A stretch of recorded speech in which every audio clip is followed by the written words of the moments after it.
Hi, this is Kerby Anderson. Each day we take on the tough issues and provide a biblical perspective to them. The topics we cover are wide-ranging: apologetics, theology, prophecy, creation and evolution, intelligent design, marriage, family, child-rearing, the millennial generation, trends in society, politics, economics, business, religious liberty, the Constitution, public policy, foreign policy, military policy, tensions in the Middle East, abortion, homosexuality, pornography, sexual ethics, media, technology, history, and America's godly heritage. We talk about anything that affects your faith, your family, or your freedom. So don't go anywhere, because Point of View starts right now.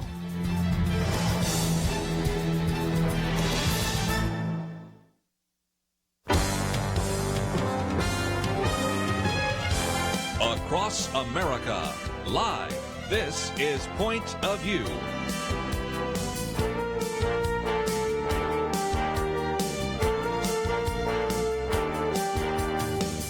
And now, Kerby Anderson. Thank you for joining me for the Thursday edition of Point of View. This first hour, we're going to just cover a lot of different issues. In just a minute, we'll talk about Robert Flynn's case. Michael Flynn's case, which has been very significant. I was just looking at Robert Mueller, and so I put the two names together. Michael Flynn, of course, the investigation that took place through Robert Mueller, and we'll get into that. Also, now people have been counting up the number of interviews that the former vice president and presumptive Democrat nominee Joe Biden has done. 5 weeks, 19 interviews, 142 questions, not one about the subject of sexual assault. So we'll mention that at least for a few minutes as well. Then some good news in the fight against the virus. And that is kind of intriguing, as well as an unwillingness sometimes to admit that even during this lockdown, lives are being lost. That seems to sometimes be lost by the mainstream press. We'll talk about some of the other issues related to coverage, and then eventually get into the subject of China itself, because indeed there have been a number of things that have surfaced in terms of reports over just the last couple of days that we need to talk about. And that will give us a chance to cover all of these different, very if you will, very completely different kinds of topics this next hour. And then in the hour after that, at 1 o'clock, we'll have John Zmirak with us. Wanted to talk with him for some time and did not have a chance to do so until today, about the stance of Harvard University, one of the professors there, Harvard Magazine, and an upcoming conference on homeschooling, which is all an attempt to really criticize homeschooling and to change laws which are allowing homeschooling. So we'll get into that conversation as well. Then we'll be talking about later that hour with Rod Bordelon about the Workplace Recovery Act. I think he uses a great illustration. If we have a flat tire, doesn't mean that we have to go and reinvent the wheel. And so in some respects, since we're talking about how do we recover from a disaster, this one, of course, is a disaster from a virus. But we have had other disasters in the past, and so can we not just use some of the existing laws and resources in that way? And so those will be some conversations we'll have between 1 o'clock and 2 o'clock. Then at the 2 o'clock hour, Jim Denison will join us, and we'll be talking about a number of things, including that group of somewhat secret scientists and billionaires putting together a huge project to try to combat COVID-19. He's put together an excellent white paper that talks about what does it look like when we return back to something that looks like normalcy. And as we do so, he's going to talk about some of the cultural implications, some of the financial implications, and some of the spiritual implications. And then there'll be a couple other topics we'll get into with him in the hour we have together. So that gives you an overview of the next 3 hours. So let's, if we can, get to this one. And that is, you've had this criminal case against Michael Flynn for some time.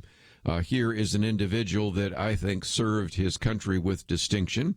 Years ago, we did interviews with him before he, of course, was tapped by the president, that would be Donald Trump, to join his team. And then, of course, all sorts of things began to unfold. First of all, he was removed from that position by the vice president because he was accused of lying. but that was because they said he lied to the FBI, and this was, now we know, a setup. I'll go into all the details in just a minute, but this criminal case really has been a disaster from the beginning. It was an attempt to just basically put him down, to get him off of the Trump team, as we now know. And as a result, it just devastated him because he finally had to lose his house to try to even cover some of the costs. He was then sentenced. It looked like he was going to have to spend time in jail. We began to hear that in some respects he agreed to a plea bargain because they were then threatening his son, which I'll talk about in just a minute. And, of course, now, as of Friday, we have all sorts of additional documents, which I'll get to in just a minute, which pretty much prove what I think a lot of us a long time ago assumed, and this was a setup, an attempt to take him out. And then once, of course, Robert Mueller took over the investigation, it continued on for some time. And so if nothing else, you've got to appreciate the fact that he was not well served for a while by individuals that were representing him. And so eventually he was smart enough to get this woman, Sidney Powell, as his attorney. And she has really begun to dig up the kind of documents necessary to hopefully get him removed from any kind of indictment, maybe or any kind of guilty pleas and all sorts of things. I suspect before it's all through, what you'll probably have is President Trump will just issue him a pardon. But again, the case, if you are not following all of this, began when, after he was tapped as Donald Trump's national security advisor. Then, interestingly enough, after this interview that he did, he then entered, at least he was willing to plead guilty on December 1st, 2017. So that's after an entire year almost had gone by, to lying to the FBI. Then a year later, it's amazing how it's basically the gears of justice roll very slowly. He appears in front of Judge Sullivan on December 18, 2018, for what was to be sentencing, but then there was a decision at that point to actually postpone some of the sentencing hearing until his cooperation quote was complete. That remained somewhat static until then Robert Mueller announced on May of 2019. This is now, what, a year and a half, almost 2.5 years? Well, anyway, you can kind of get almost, it's getting almost 2 years later by the time then he announces the investigation is complete. And by that time then, Michael Flynn decided to get rid of his lawyers and replace them with Sidney Powell. And she has been a vocal critic of the Mueller investigation. She filed a flurry of motions seeking, among other things, documents, because she maintained that the government had withheld some of those documents, which we now know is exactly what took place, and we actually know why they were withheld, because if you're looking for the smoking gun, they found it and announced much of that on Friday. And so that has been going on for some time. Then there were new sentencing date in January 28th of this year, 2020. Now look at we're getting up to close to 4 years now. And the legal team, again, responds to some of this as well. And so finally, we had now come to something that is really telling, because we now have the documents that show that when they held that meeting with Michael Flynn on January 24th, 2017, that this was not a real investigation. This was an attempt to frame him and to get him to misstate something or to agree to have broken the Logan Act, which I'll talk about more after the break. And all of this was a setup from the beginning, and nobody, including the Mueller investigation, finally wanted to set it aside because of all the improper things that took place. Let's take a break. Some of you might say, well, why should I care? They can go after somebody who was the national security advisor for the president. They can go after you. This is not good news. We'll talk more about what they discovered on Friday right after this.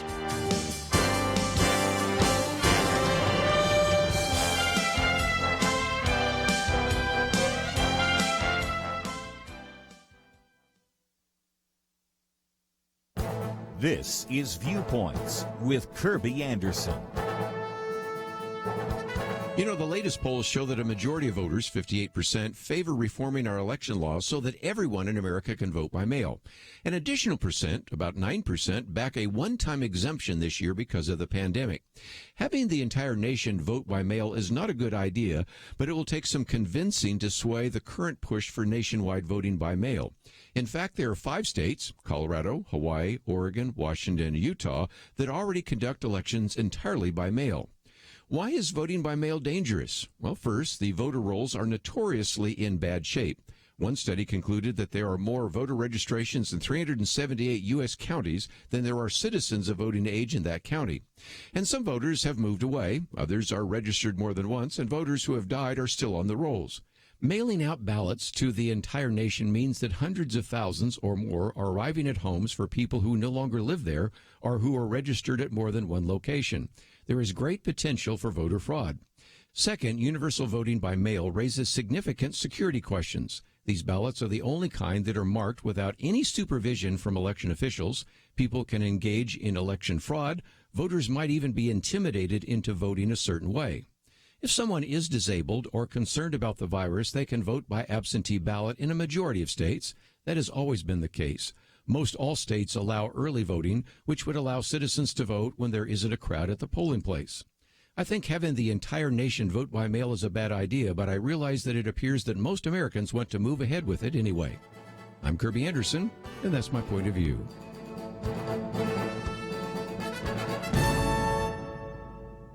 Take Kerby and the Point of View team with you on the go with the Point of View app. Search for Point of View Radio at the Apple or Google Play stores.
You're listening to Point of View, your listener-supported source for truth. A couple more minutes. I just thought I'd continue on the subject of Michael Flynn for a minute, but we probably will talk about this again tomorrow. I know Kelly Shackelford has been following this, so we'll talk about how this is an incredible abuse of the Justice Department and especially the FBI. And again, as we've said so many times before, the FBI has been poorly served by some of the people in positions of leadership.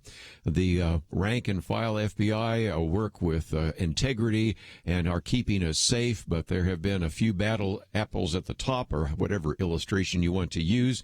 Some of those on the top floor of the FBI that are certainly actually should be brought to justice. The harsh reality is it's probably not going to happen, and we understand that. But at least let's see if Michael Flynn can get his good name back. And it does remind me of that famous phrase by Ray Donovan, who was in the Reagan administration, where after all sorts of inappropriate, illegal, and unfair things were charged against him and he was exonerated, he said, "Now where do I go to get my good name back?" And I'm sure Michael Flynn is thinking the same thing. When he stepped into that meeting on January 24th, 2017, as the individual who would be the national security advisor, it began to unravel only because, as we now can see, and some of this has now surfaced on Friday, and you can go and do a Google search and see it for yourself. So you don't even have to take the news stories advice, because it has now become public. And it turns out that these FBI documents, which were unsealed just the other day, show that top bureau officials discussed their motivation for interviewing him in that January meeting. and they openly question if their goal was to get him to lie, or so we can prosecute him or get him fired. And so you can see that they went in there with the desire to remove him. And the other documents that came out on Friday, which I didn't mention, also talk about the fact that there now are documents showing that they decided, well, I guess we, after all, will not go against his son. And I've oftentimes thought, what would happen if I was unfairly charged, if somebody was actually trying to get me? And you begin to realize that the larger the government is and the less oversight the government has, if somebody wants to go out and get you, they might be able to do that. And yet I've always sort of said in the back of my mind, even if they had to take my house and take me and put me in prison, first of all, a lot of great people throughout history have spent time in prison or spent time in jail, so we understand that. But the Michael Flynn thing got me thinking about something else. If all of a sudden they're not just saying, I'm going to destroy you, but I'm going to destroy your family, that kind of changed the equation, and that's where I think at this point losing his house was one thing, having his son charged was quite another. So that's another thing that came out on Friday. But if you look at the documents that now have been unsealed, and kudos to his attorney, Sidney Powell, who was able to dig those out and to get those removed. It actually shows that the head of counterintelligence for the FBI, after a meeting with then the FBI director James Comey, there's that name again. And James Comey even said he just sent people over there. He didn't even work through the White House. He just sent people over there. And so James Comey, Andrew McCabe, met with the head of counterintelligence of the FBI, Bill Priestap. And as a result, then it shows that these agents planned to try to figure out how to actually bring him down. And so one idea was to try to ask him a question, but ask it again and get him to give a slightly different answer. That would then be a lie. And then, or should they just prosecute him to get him fired? And so then they thought, well, maybe the simplest way is just to get him to admit to breaking the Logan Act. Now, you might say, what's the Logan Act? Well, I would think even people in government sometimes might say that because it's a relatively obscure statute. It's never been used in a criminal investigation that I know of. It was enacted back in, are you ready for this? 1799. This was something from the 18th century. That was before the era of telephones. You have to understand that because he did have a phone call with the Russian ambassador, and it was really intended to prevent individuals from falsely claiming to represent the United States government abroad. In other words, if you were to go from this country, say, to France, or you go to England, or you would go to the Netherlands, and you would meet with an ambassador there, and to say, I'm representing, back then, George Washington, I should say, or I'm representing John Adams, or I'm representing Thomas Jefferson, whatever it might be, that would be an illegal act, I guess is basically the way to say it. And so they were trying to get him in one way or another to admit to breaking the Logan Act, because before he was actually installed as the national security advisor, he did talk to the Russian ambassador, Sergei Kislyak, during this transition period. Now, does that make some sense? Of course it does, because after all, the issue is that you are about ready to be in a position to advise the president about national security, and I would think that that would lead to all sorts of what you would call courtesy phone calls to various ambassadors, certainly to the ambassador to the UK, France, Germany. Russia is part of that as well. Of course, you remember the Russian collusions. That's why that got swept up in all of the Robert Mueller material. But anyway, if you go to the memo, and you can read it for yourself, you have a statement saying, I don't see how getting someone to admit their wrongdoing is going to go easy on him. And so the goal there was, if nothing else, an attempt to try to see what they could do to get him to misspeak. And again, you might say, well, people shouldn't lie. Well, here's a good example. Did you have a meeting with the Russian ambassador? Yes. Did you talk about fill in the blank, whatever that might have been, the latest arms deal or oil or whatever it might be. Then later in that interview that maybe went on for hours, let me come back to that interview he did with Sergei Kislyak. What did you talk about? And this time he remembers something else. And all of a sudden now there's a contradiction between what he said in this moment and what he said 2 hours ago. And you can kind of see how you can play that game pretty simply. And as a result, he may not have even tried to intentionally lie, but you sometimes find yourself saying, oh, wait a minute, I remember something else we talked about. Or you didn't ask the question that way. Now I understand what you're looking for. Let me give you this answer. And as a result, that was enough to get him to be convicted of lying to the FBI. And now we see that you want to talk about entrapment. Most of this was a setup to simply get rid of him, either by having him lie or having him admit to actually breaking the Logan Act. And that was enough to ruin his life, and we'll find out what happens in the future. While we're talking about interviews, let's talk about this one. This one came out just the other day. Joe Biden, who, of course, is the presumptive Democratic nominee for president on the Democratic side, obviously.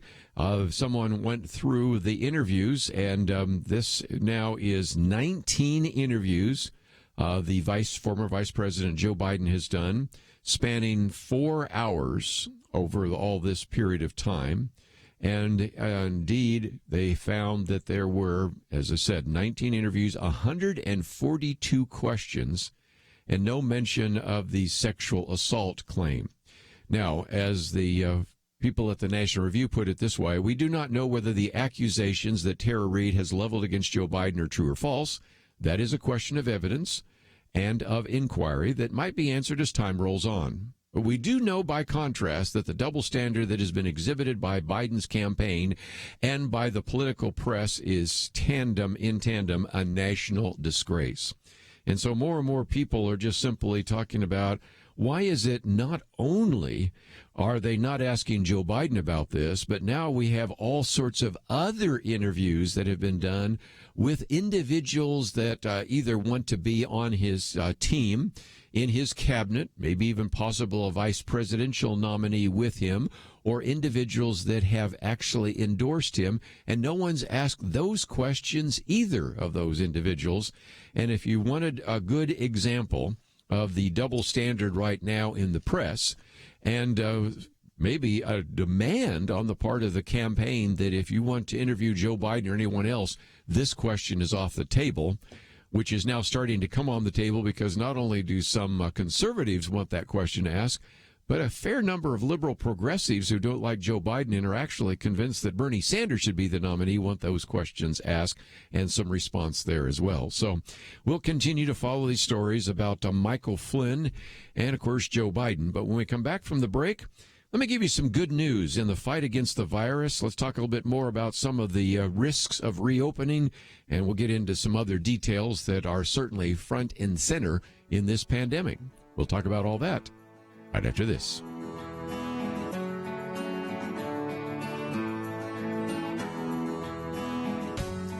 "2020. Is there anything important happening this year? Well, not unless you consider major disputes in various Christian denominations, international tensions over a flu epidemic, economic uncertainties, and a presidential election important. Question: where will you get real news, credible opinion, clear biblical thinking on the things that matter most? Answer: Point of View Radio with Kerby Anderson and the team. You can make sure their voices continue speaking loud and clear by taking a moment right now and joining the Truth Team. It's easy, but you do have to visit our website or make a quick call. Go to pointofview.net/team or call 800-347-5151. You have the power to make a difference. Joining the Truth Team can help ensure that millions of people will get a different opinion from the major purveyors of fake news. We don't get big advertising dollars like the networks or tax money like PBS. We depend on you. Pointofview.net/team and 800-347-5151. Point of View will continue after this.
are listening to Point of View.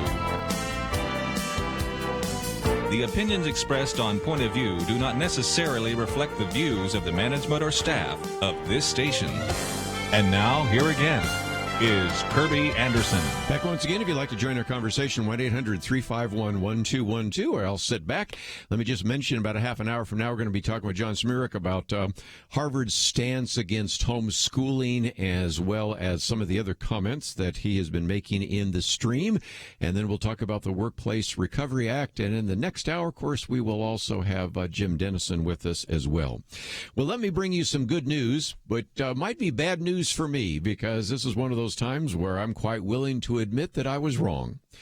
And I'm going to admit that I was wrong based upon all the facts that until yesterday seemed to be going in one direction. And if you've listened to me any length of time, you know that one of the concerns I've had is this assumption that people keep making that if you get the virus, that will give you immunity so that you will not get it again. And I keep pointing to the fact that we've got examples from especially some of these Asian countries where individuals look like they have been reinfected. Now, there's still the long-term question as to whether or not once you have developed the antibodies, whether that immunity is what's called durable. So there's still the question out there, which I will still put on the table, that says even if you do get the virus and do develop immunity, that doesn't necessarily mean that a year from now you'll still have immunity. But nevertheless, this is actually very encouraging news and shows that I was wrong, because the news that just came down today, actually it was yesterday now, from South Korea suggests that those so-called reinfections or the reactivations might now, they think, be due to fragments of the virus remaining in their body and showing up in the test kits. So it does suggest that maybe indeed you do, in the coronavirus, get immunity just like we do with other viruses. Now, you might say, well, then how did that develop? Well, the story says this. Apparently the tests, and we're going to look at the ones from South Korea at the moment, were such good tests, I'm glad they have those, and they were so sensitive that they may have been picking up parts of small amounts of RNA from the cell after the person had recovered from the COVID-19 disease. Again, don't want to get too much into the weeds here, but if you're not familiar with science, a virus isn't like a living cell. It's really fragments of, in this case, RNA.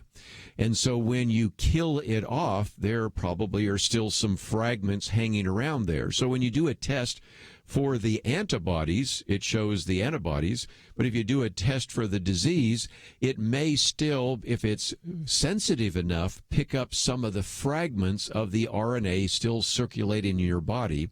So it looks like, if indeed this is true, and I'm still holding out the possibility that I still may be right on this one, but I have no problem admitting I'm wrong.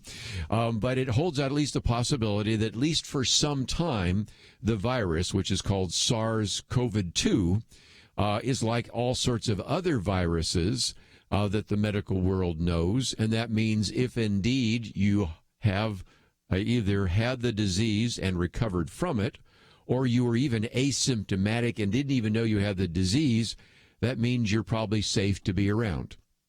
That's good news, because as I've said before, if that did not exist, then really what's the good of all this testing? Because even if we find out that you have the antibodies for it, doesn't mean you wouldn't get it again. But if indeed now we recognize that those initial reports out of places like Singapore and South Korea are wrong, then we can assume, and I thought that might be hopeful, because I remember one interview where Dr. Anthony Fauci pointed out that if this virus is like other viruses, you should get immunity. How long that immunity lasts is, of course, another big question, but we'll leave that for a different day.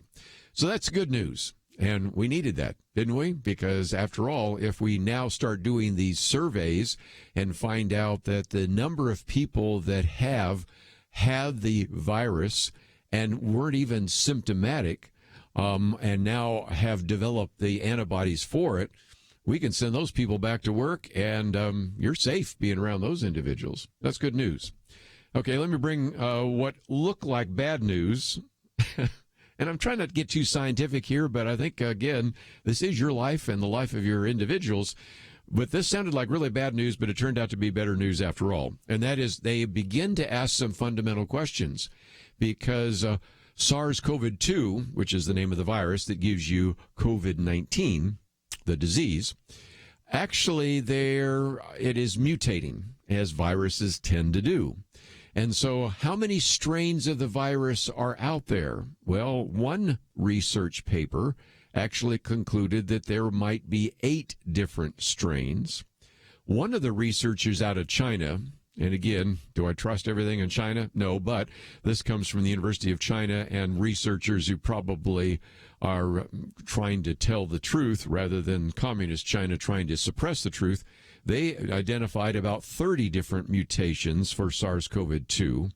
And so immediately you go, uh-oh, that might be very different. And then there were some people that were starting to speculate that the different mutations might change its disease strength, what's called pathogenicity, don't say that word very often, but nevertheless, how sick it could make you. And so then there were some that were wondering if one of the strains of SARS-CoV-2 was the one that hit New York and New Jersey, and that one is more virulent than the one that hit the West Coast. And at that point, everybody started thinking, oh, goodness, first of all, does that mean that if we could develop a vaccine or a treatment, and there's some very promising ones on the horizon right now that Dr. Fauci has talked about, but even if we either have the disease or have antibodies that have been built up either through getting the disease or artificially through a vaccine, does that mean that even though you have immunity for one strain, you might not have immunity for 7 of the other ones? Well, the studies that are coming down so far suggest that there doesn't seem to be any real apparent effect on how the virus works. So even though there are different strains, even though they're mutating, doesn't necessarily mean that we're going to have 7 different vaccines, or that if you get one strain and develop immunity, it won't apply to the others. So again, that one sounded like bad news, turns out good news. So I've got all sorts of good news today, not to mention, and we'll talk about maybe this tomorrow, some of the treatments that have been used and some of the clinical studies that are being used to actually determine how effective some of these treatments might be. So we'll see where we come down on that. But just before we take a break, let's ask a question. We have people talking about people that are dying because they are infected, but are people dying because of the national lockdown? And this is a piece that has surfaced more recently because, let me just give you a couple of quotes here. Some of these, interesting enough, come from Politico, John Harris, and they're reprinted by Jim Garrity. Pediatricians across the United States are seeing a steep decline in the number of children coming for appointments right now. Only 20 to 30% of the volume that they would normally see this time of year. That means they're not getting checkups. That means they're not getting vaccinations. Means they're not getting a lot of things. That's concerned. Cancer patients seem to be postponing all sorts of treatments. The quote, again, this is the quote from that article, "The new order comes as a relief to cancer patients, many of whom have had to either postpone surgeries or find alternative treatment options for the time being, while some more urgent surgeries were allowed to proceed following the March 13th executive order, such as surgeries to treat particularly aggressive cancers." But again, you can see some of that. And then one more point I'll make before we take a break. This is a doctor who was quoted in the New York Times that said this: "I've heard this sentiment from fellow doctors across the United States and in many countries. We're all asking, where are all the patients with heart attacks and stroke? They are missing from our hospitals. We actually expected to see more heart attacks during this time because, after all, respiratory infections typically increase the risk of heart attacks. Times of stress increase the risk of heart attacks and strokes. Depression, anxiety, frustration, feeling that the panic may exacerbate are all associated with doubling or more of heart attack risks. And they're not seeing those heart attack patients, which of course tells me that some of these people may even be having a heart attack and they just simply stay home. Or they simply decide to deal with it on their own. Some of them die. And then maybe sometimes they're even reported as having died of the coronavirus. But nevertheless, we are starting to see that it isn't a trade between, well, all these people that are in lockdown and how many would die if we remove lockdown. There are people dying right now because of the lockdown, and that's another part of the equation that sometimes is ignored. We'll be right back.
Now, back to Point of View, your listener-supported source for truth. Back for a few more minutes. Let me just mention as a program note that at the top of the hour, we'll have John Zmirak with us. He is the senior editor of The Stream and an individual that has written about Harvard's attempt to really try to eliminate homeschooling and even a conference that is going to be coming up to really cite all the dangers of allowing parents to educate their kids.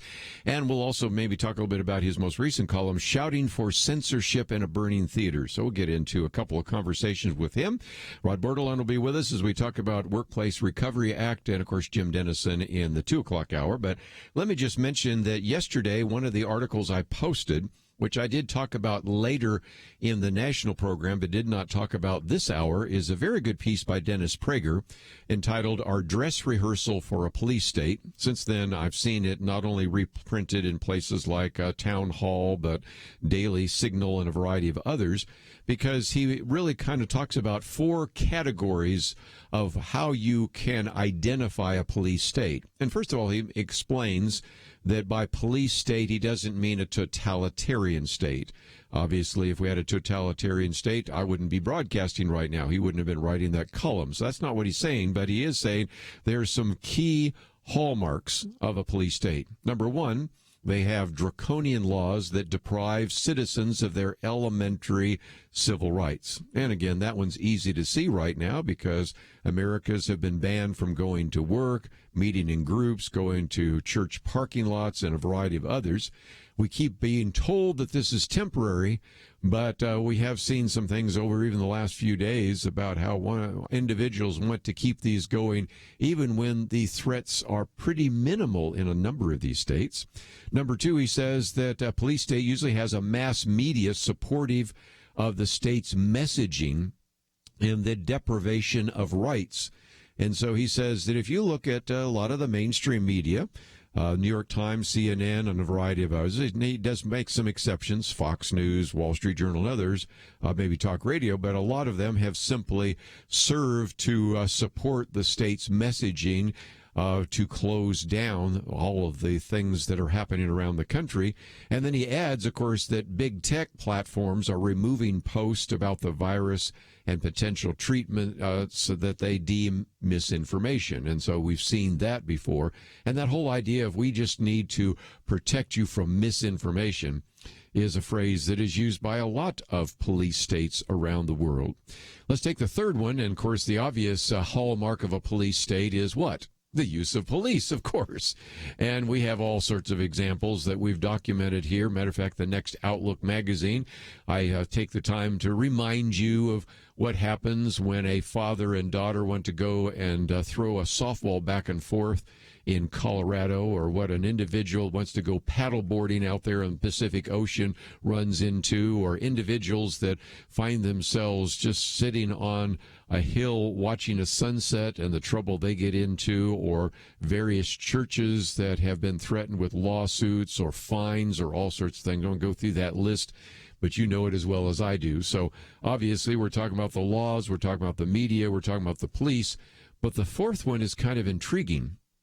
Snitches, because he points out that and asks the question, how do police dispatchers even know about these lawbreakers, such as a family playing softball in a public park or joggers running without face masks or something like that? Well, that's because we have snitches, and the mayor of New York City, Bill de Blasio, set up a snitch line for New Yorkers. And, of course, I've run into all sorts of other individuals that have said, we were standing outside for our daughter's celebration of her birthday, and a couple of people drove by in cars, and then a neighbor said, you know what, I'm going to call the police. And it just, again, is an illustration of the fact that we have a lot of the hallmarks right now of a police state. And I think the big question for a lot of us is, are we going to allow that to continue? And more importantly, given the fact that some of this has been implemented by individuals, they could be judges, they could be mayors, they could be governors, they could be all sorts of individuals, some cases maybe even judges, that are allowing these kinds of things. Are we, in many cases, going to elect them or re-elect them or work to actually remove them from office? Now, some of the federal judges cannot be removed, but a county judge can.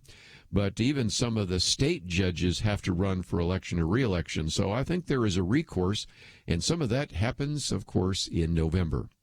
Just before we end, though, let me talk about China for just a minute. Our good friend Gary Bauer will be on next Tuesday. One of the things we'll talk about is the fact that he's one of the people on the U.S. Commission on International Religious Freedom. He was appointed there by President Donald Trump. And one of the responsibilities of the commission is to examine the condition of religious liberty around the world and to report on countries that are engaged in ongoing violations of basic human rights. So just the other day, they released their annual report. And when we have Gary on Tuesday, I think we'll talk about that just briefly. But he points out something that he's known since he's been on the commission, and that is when you look at all the things happening around the world, you can think of Sudan, you think of Nigeria, but there is one particular country that stands almost apart from any other than maybe North Korea, and that is communist China. Because he points out that China has effectively declared war on all faiths. Doesn't matter whether you're Christian, Muslim, Buddhist, or a follower of spiritual movements like Falun Gong or a variety of others. This has been just a good example of this intense animosity to religion. And, of course, that underscores even some of the other great concerns in terms of also the attack on other civil rights. And so Gary yesterday said that since the release of the U.S. Commission on International Religious Freedom's annual report, he's been just getting lots of interviews, and it's generating lots of news. And so, if nothing else, drawing significant attention to the rampant human rights abuses of communist China and also to the virulent anti-Semitism of the Iranian regime. By the way, while we're talking about anti-Semitism, we'll be talking a fair amount about that tomorrow with Kelly Shackelford, because he has issued all sorts of press conferences about some of the anti-Semitic comments made by the New York Mayor Bill de Blasio, but I will get to that tomorrow with him. But again, Gary Bauer said, I want to reiterate that while international trade is a good thing for American industries and agriculture, trade with China is not automatically a good thing. In fact, quite often, it's a very bad thing that comes with a very steep price. Far too many, he says, of our corporate, cultural, and political elites have forgotten that we're dealing with communist China, and that fact makes a huge difference. Communist China is a growing threat to our national security, he says, both in terms of espionage and military power, and it should surprise no one that a regime that persecutes Christians and puts millions of Muslims in concentration camps would lie about a deadly virus outbreak. So those are some conversations we're going to have with our good friend Gary Bauer next Tuesday, and I'm looking forward to that as well. Just before we take a break, let me mention that I've posted these articles that we've been quoting from today, so if you find yourself saying, I want to read it for myself. Appreciate what you have to say, but, I want to read it. I want to footnote it. I want to put it out on my Facebook page, but before I say something about it, I really want to make sure that the facts are accurate. And if I do a Twitter feed or something like that, post, just want to make sure that you have all the facts available, and that's why we make those available at our website, pointofview.net. My Viewpoints commentary today is very simple. We shouldn't be voting by mail. There's going to be a real push to say, well, we just should vote by mail. What possibly could go wrong there? Oh, I don't know, maybe the fact that then you have the entire country voting without any election official looking over. People could be intimidated. Fraudulent kinds of voting could take place. And so I make the case for why, even though we allow that in many states, it's really not a good idea. Let's take a break, though. When we come back, we're going to talk about Harvard University's attack on homeschooling. That coming up right after this. Having civil conversations about important issues seems to be harder and harder. Various media outlets tell people what they should believe, why they should be outraged, and getting people to actually think, well, it can be difficult. Whether it's the gospel, tax issues, social policy, or just about anything else, you need to have solid information and clear thinking to address the hard issues. You need God's truth applied. And that's what you get in less than 2 minutes with Point of View's Viewpoints Commentary, a daily resource to help you be informed and think through the things we need to be talking about. It is free and will arrive in your inbox each day when you visit pointofview.net/sign-up. Sometimes we know we should say something, but we're silent because we're not quite sure what to say. Viewpoints Commentary can help you break the silence and change the narrative. It can make you a more equipped agent for truth. Get your free subscription to the Viewpoints Commentary at pointofview.net/sign-up. pointofview.net/sign-up. Point of View will continue after this.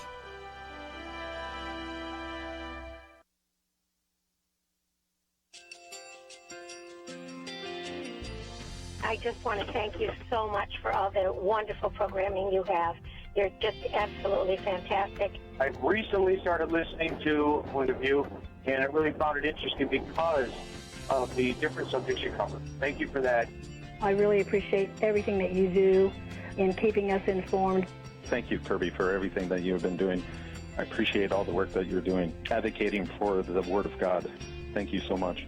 Point of View, I think, is absolutely necessary because it's a Christian perspective, a biblical worldview perspective, and receive very current, up-to-date information about what is really going on, week to week in our culture, which is changing so rapidly, and yet it's morally sliding backwards. Yeah, I'm just, first of all, I thank you guys. Y'all's program is wonderful, and enjoy it every day. I learn so much every time I listen to it. Point of View Radio Talk Show.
Hi, this is Kerby Anderson. You know, each day we take on the tough issues and provide a biblical perspective to them. The topics we cover are wide-ranging: apologetics, theology, prophecy, creation and evolution, intelligent design, marriage, family, child-rearing, the millennial generation, trends in society, politics, economics, business, religious liberty, the Constitution, public policy, foreign policy, military policy, tensions in the Middle East, abortion, homosexuality, pornography, sexual ethics, media, technology, history, and America's godly heritage. We talk about anything that affects your faith, your family, or your freedom. So don't go anywhere, because Point of View starts right now.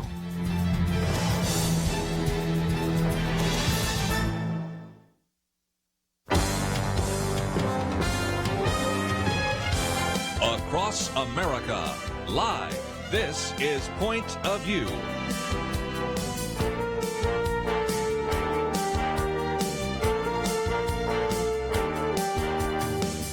And now, Kerby Anderson. Thank you for joining me for the Thursday edition of Point of View. Over the next couple hours, we're going to cover a lot of topics. So just hang on, and we will do the best we can to try to cover some of these very important issues. Dr. John Zmirak will be with us in just a minute. We're going to be talking about a piece that I have been promoting for about a week since he wrote it, on whether Harvard wants to actually take away the ability of you to teach your kids, and the whole stance of Harvard University on this whole issue of homeschooling. And for those of you who think, well, it's just one article, no, there's a symposium coming up, and we'll talk about that. Of course, a couple of other pieces that John Zmirak has been writing about as well. Why is Andrew Cuomo killing patients in nursing homes, shouting censorship in a burning theater? So we'll try to cover as much as we can in the short time we have with him. Then we'll be talking with Rod Bordelon, who is a senior fellow with the Texas Public Policy Foundation, on the Workplace Recovery Act, which I think is a very good idea. And then the next hour, Jim Denison will be with us, and we'll get into the pandemic and a variety of other issues. If you're not familiar with John Zmirak, of course, he is the senior editor at The Stream, an individual with a bachelor's degree at Yale University and master's and doctorate from Louisiana State University. Of course, as a commentator, individual's been involved in the political process for some time. And so, John Zmirak, it is always great to have you on the program with us. Thanks. It's always a pleasure, though we're always having to talk about such dark stuff. I know. Well, that's because you and I write about those dark stuff, so that's kind of where we are. Okay, Harvard University, the Harvard Magazine, of course, has this piece by an individual that is at the head of kind of the child advocacy program, and she is just convinced that if we really want to have young people prepared for the 21st century, the problem with homeschools is, first of all, we have them, parents, in an authoritarian position over them, and they are isolating their kids from the ideas and values central to our democracy. I would argue she means drag queens. She means drag queens from the sex industry. She means Planned Parenthood teaching 13-year-old girls how to engage in how to have sex with whips and chains and ball gags. That's what she means. She means isolating the kids from explicit sex education, Darwinian mind brainwashing, and exposure of the kids to the religious beliefs of their own parents. That's what she means. She wants to make that illegal. And again, I've looked at some of the numbers that seem to indicate to me that, if anything, homeschool kids usually do pretty well when actually are educated at home. And right now, you wonder if some of this is due to the fact that some parents have said, my kids are at home. It's not as easy as I thought it was going to be to homeschool my kids and do online education, but their personalities seem to be a lot better. We're protecting them from drugs, peer pressure, and everything else. And so maybe is that part of the reason why maybe all of a sudden Harvard's saying, wait a minute, we're now allowing everybody to homeschool their kids, and they're going to say, maybe this was a good idea after all. Oh, yeah. It's like the restaurant industry publishing articles about the dangers of home cooking because people are cooking for themselves. But really what's important is this is nothing particularly new. Harvard right now is convening all these experts. They're going to come up with recommendations that the teachers' unions, which are really powerful, are going to try to impose in blue states across the country. And if they win the election, God forbid, in November, they'll try to impose it through Congress.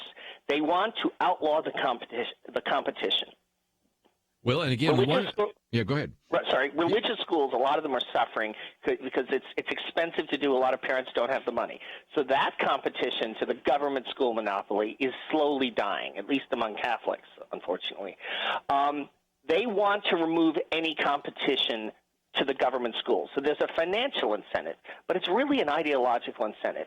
They don't have as many kids as religious people. They don't want us to take over the future. So they want to harvest our kids and live kind of parasitically off the children of other families by converting them to be secular, Darwinian, utilitarian hedonists just like them. This goes way back. The public school system in America was created for this purpose. If you read people like there's a great book, Official Lies, by a couple libertarian historians, and they show that when Horace Mann and the other progressives created in a compulsory education in the public school system, they said explicitly they wanted to take children away from their religious parents and teach them a modern, secular, progressive worldview. And that's what the public schools were founded for, and now these people want to take away the one alternative. Let's, if I can, just also point out that when I've brought this up, sometimes I've had people say, well, you know, at every university, some professors hold some extreme ideas, but that doesn't necessarily mean that lots of people at Harvard believe in that. Well, first of all, it was in Harvard Magazine, so obviously a lot of people thought it was important enough to put in Harvard Magazine. And second of all, you also talk about in your piece that they're hosting a conference in June about this. Talk about that. That's right, a conference for their child advocacy program. It's on the dangers of homeschooling. This will be peddled as Harvard University recommends that homeschooling be outlawed. And you'll see in state legislatures across the country, you'll have teachers' unions send people with PhDs to go in to talk to the congressman and say, this is what Harvard recommends. And all of a sudden, the experts will be behind it. You should believe the experts, right? You should believe science. And we educational scientists are telling you that homeschooling is dangerous, that it's a breeding ground for child abuse, for fanaticism. You're going to be creating the next Timothy McVeigh in homeschools.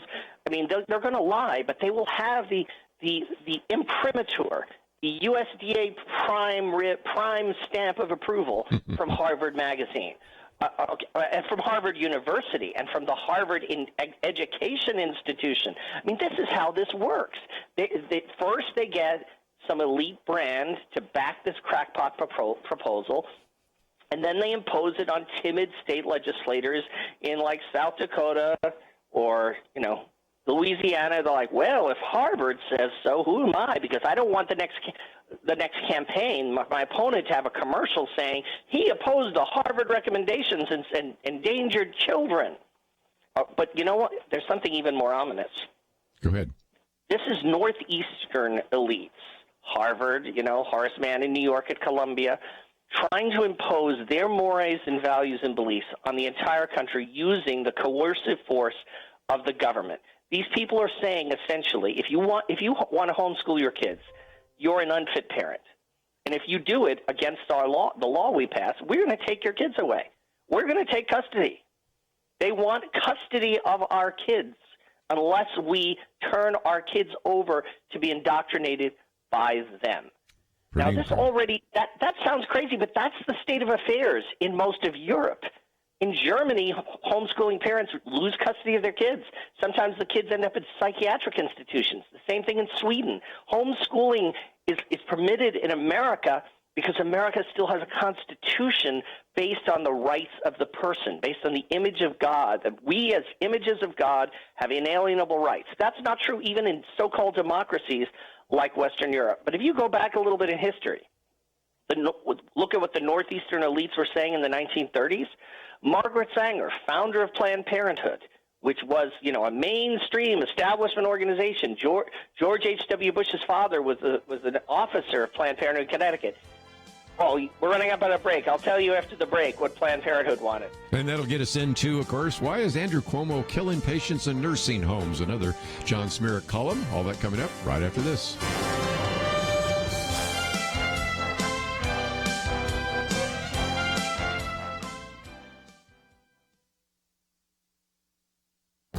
This is Viewpoints with Kerby Anderson. You know, the latest polls show that a majority of voters, 58%, favor reforming our election laws so that everyone in America can vote by mail. An additional percent, about 9%, back a one-time exemption this year because of the pandemic. Having the entire nation vote by mail is not a good idea, but it will take some convincing to sway the current push for nationwide voting by mail. In fact, there are 5 states, Colorado, Hawaii, Oregon, Washington, and Utah, that already conduct elections entirely by mail. Why is voting by mail dangerous? Well, first, the voter rolls are notoriously in bad shape.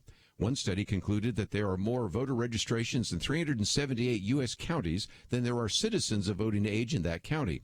And some voters have moved away, others are registered more than once, and voters who have died are still on the rolls.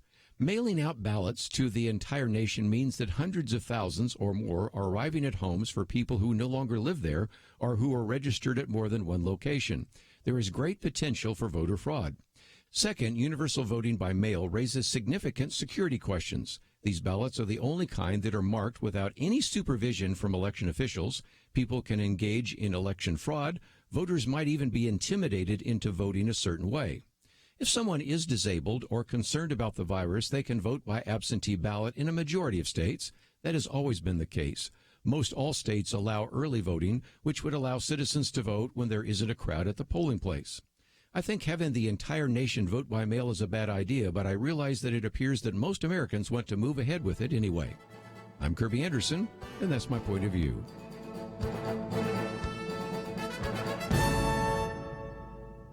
Take Kerby and the Point of View team with you on the go with the Point of View app. Search for Point of View Radio at the Apple or Google Play stores.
You're listening to Point of View, your listener-supported source for truth. Continue our conversation with Dr. John Zmirak, again, senior editor of The Stream.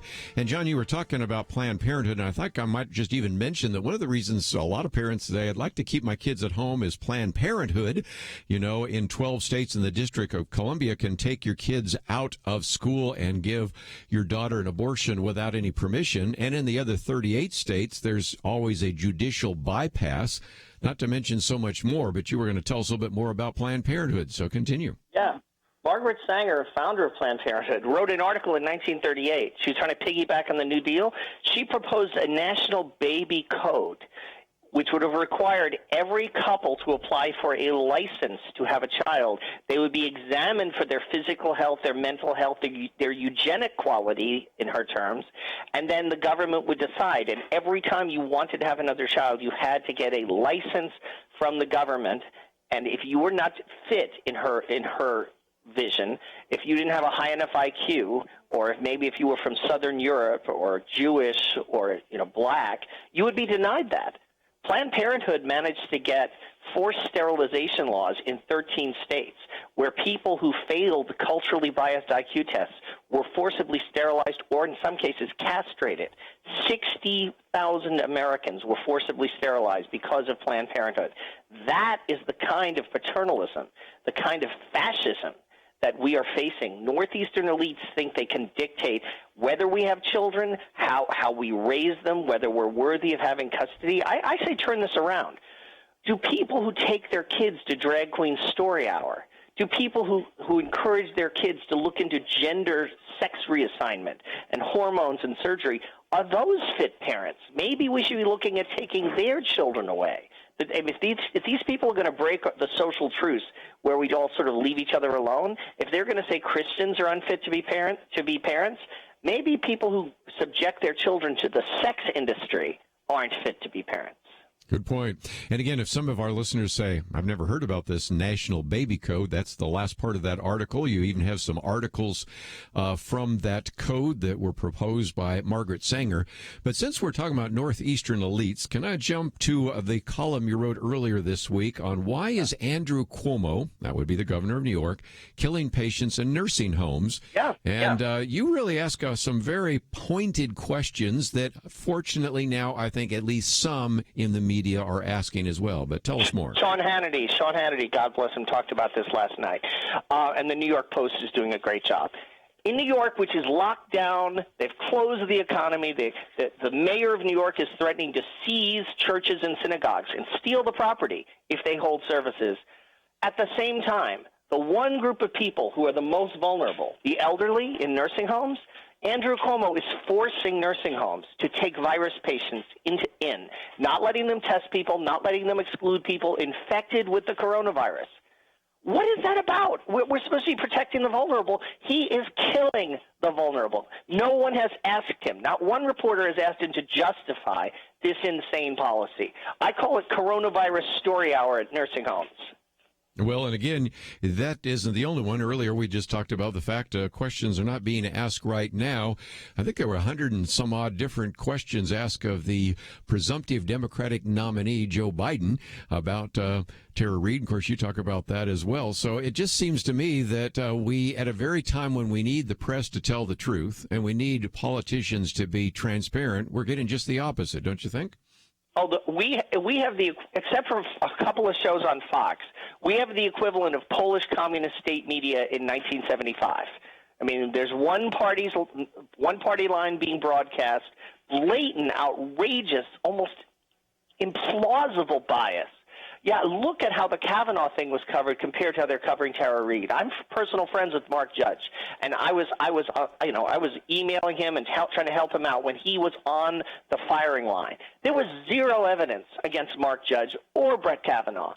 Thousands of hours of reckless media, including the crazy accusations of Julie Swetnick and Michael Avenatti that Judge and Kavanaugh were running a rape gang that preyed on the high school girls in the Virginia area. None of that had any evidence behind it whatsoever, yet we heard about it incessantly.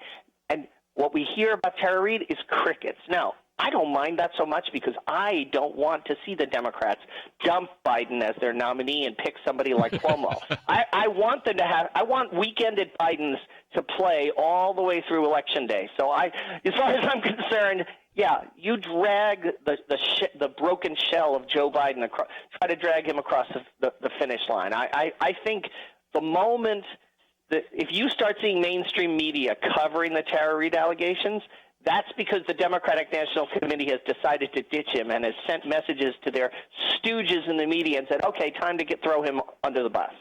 Well, and again, some of the progressives want that, so we'll see where that goes. But I want to pick up one more, and that is shouting for censorship in a burning theater, and I love that. I want to believe them. My life would be much easier if I did. It'd be nice to actually believe these nice men from the government and those from the oligarchy, big media and big tech. But there's pretty good evidence right now, as you point out, that our Constitution has been suspended, and of course we can see all sorts of examples, but share just a couple of the concerns that you were surfacing in that piece. Yeah, I was saying our Constitution has been de facto suspended just as the German Constitution was after the Reichstag fire, and the left is treating this virus like the Reichstag fire, a pretext for doing absolutely anything they want in defiance of the Constitution, overriding our individual rights. And what this specific article is talking about, YouTube's CEO has announced a policy that any videos on YouTube that are different from what the World Health Organization says will be censored.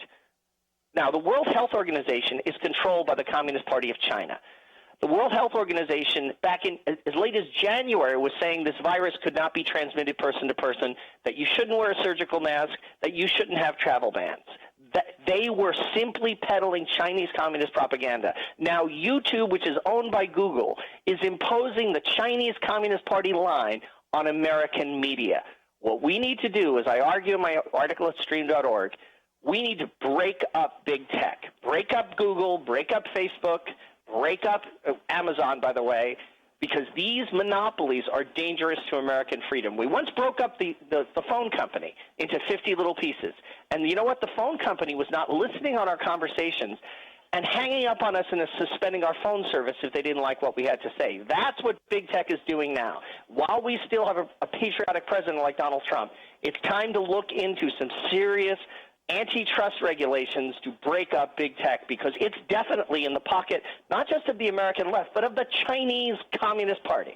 You know, one of the things that Ted Cruz said a while back in a Senate hearing meeting is he said these big tech companies are larger and more powerful than Standard Oil was when it was broken up, and they're larger and more powerful than AT&T when it was broken up. So if those are the predicates, it seems to me that what you talk about in your piece really makes a great deal of sense. It's the only way to preserve our freedoms from not just the government, but these oligarchical institutions that act like the government. And if people say, well, why don't you start your own Facebook? That's like saying, why don't you start your own electrical grid? Why don't you start your own currency? It's absurd. The government exists to protect us from injustice.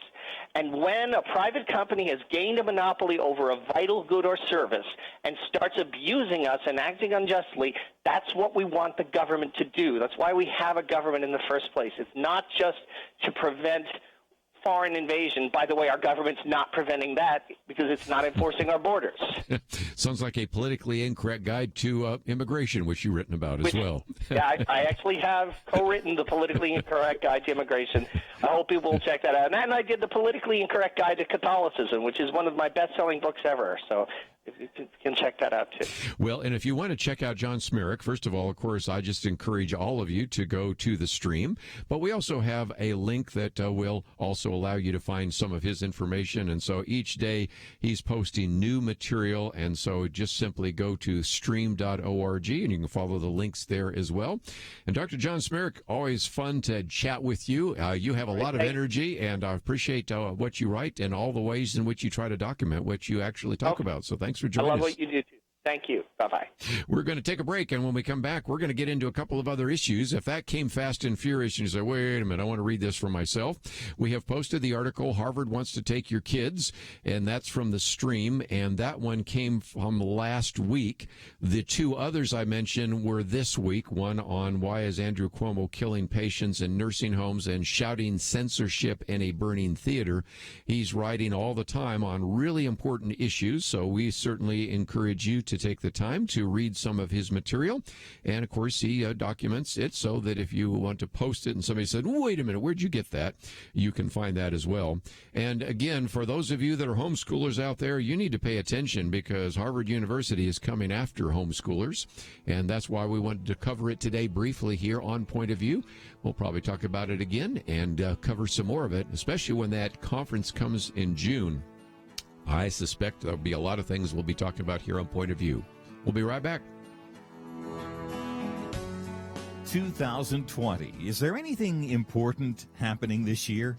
Well, not unless you consider major disputes in various Christian denominations, international tensions over a flu epidemic, economic uncertainties, and a presidential election important. Question: where will you get real news, credible opinion, clear biblical thinking on the things that matter most? Answer: Point of View Radio with Kerby Anderson and the team. You can make sure their voices continue speaking loud and clear by taking a moment right now and joining the Truth Team. It's easy, but you do have to visit our website or make a quick call. Go to pointofview.net/team or call 800-347-5151. You have the power to make a difference. Joining the Truth Team can help ensure that millions of people will get a different opinion from the major purveyors of fake news. We don't get big advertising dollars like the networks or tax money like PBS. We depend on you. pointofview.net/team and 800-347-5151. Point of View will continue after this.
You are listening to Point of View.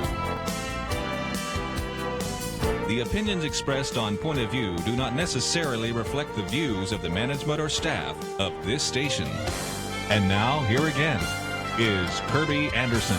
Let me ask a question. You know, if you have a flat tire, do you need to reinvent the wheel? I don't think so, and that's very relevant to what we're going to be talking about over the next couple of minutes here, and that is that we have a very important piece that we've posted on the website.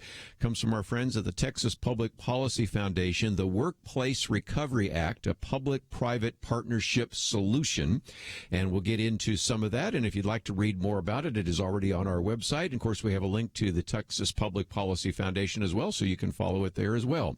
Rod Bordelon is a senior fellow there at the Texas Public Policy Foundation, a graduate of the University of Texas in Austin, as well as having a law degree from South Texas College of Law in Houston. He has been appointed by our governors in the state of Texas, 11-term gubernatorial appointment for a number of things, first with George W. Bush, later Governor Rick Perry, and most importantly now really kind of looks at some of these regulatory issues and the like. And since we find ourselves right now trying to bring America back to work, I thought it would be helpful for not only those of you that listen in the state of Texas, but those of you that listen all over the country to this particular hour, to talk about, is there a way to maybe do this in a way that makes a great deal of sense and doesn't require us to reinvent the wheel? So, Rod, thank you for joining us today here on Point of View. You bet. Glad to be here. Let's, if we can, kind of explain that, because indeed we are going to try to bring businesses back. We're trying to get some kind of recovery. And it isn't like we haven't had to cause businesses to recover from an earthquake, a tornado, a hurricane, or whatever else. And so if I understand what you're talking about here, you're really saying let's just use some of the things that have worked in the past to bring America back to work. So please explain. Sure, be happy to. We're borrowing off of some of the things that have been done in the past, mostly actually in the private sector, but sometimes with private and public cooperation, and that's what we're suggesting needs to happen here.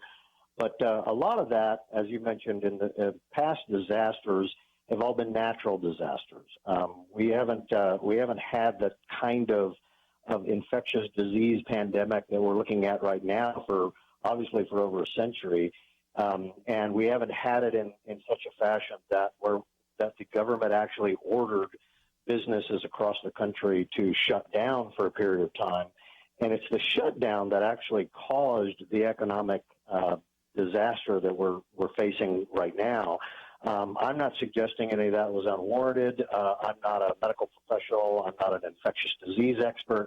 So I will leave that to those policymakers to determine whether or not it was the appropriate thing to do to save lives. But there's no question that it caused a great deal of economic loss across the country. So what we did was we looked at some of the tools that were in place in the insurance industry, for instance, with certain types of coverages. There are business interruption coverages that are applied to many commercial insurance policies. Many businesses have those, not the majority, but many businesses have those business interruption coverages. The problem with those for this type of crisis that we're in right now is they tend to exclude, for the most part, either bacterial or infectious diseases or government shutdown. So the insurance industry is pretty good at identifying risks that they're uncomfortable with, and they identified that one early on. So what we actually looked at and said, well, let's look at the types of coverages that would have existed had the insurance industry covered it and allowed that policy to be written. And instead, we would have to rely on the federal government to come up with the funding for that. The reason we did it that way, though, is look, I've been a conservative my whole life, and been it's always uncomfortable for me to actually reach out and say, well, maybe we need a government program. But what we looked at is, again, the private market that described the types of coverages that would be available and what would trigger a payment. And what triggers a payment is operating losses based on whatever the disaster. So you mentioned natural disasters, hurricanes, tornadoes, in some cases fires.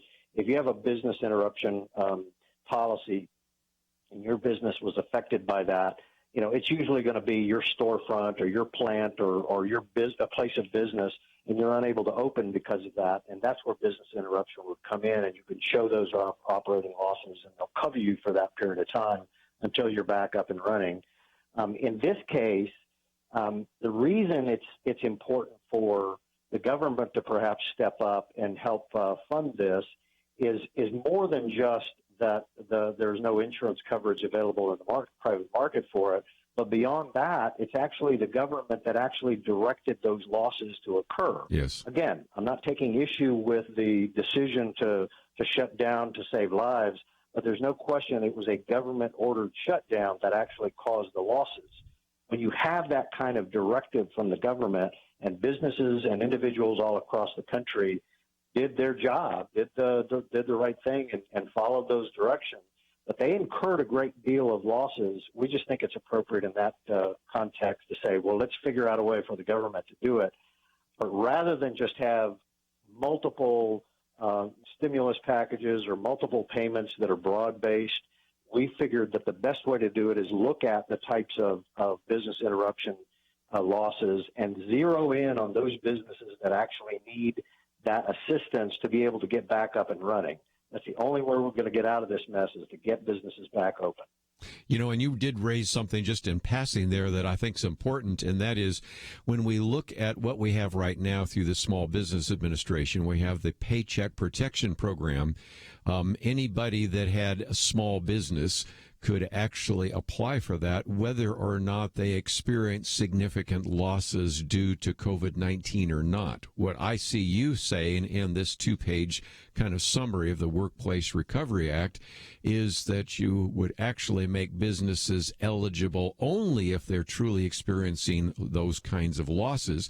And that's been one of my problems, Rod, because right now individuals are receiving $1,200 checks, or of course if there are a couple $2,400 checks, if they got kids, it can be up to $3,900 checks that maybe are still working, and other people that have been furloughed or have been fired are finding themselves saying, I really do need that money.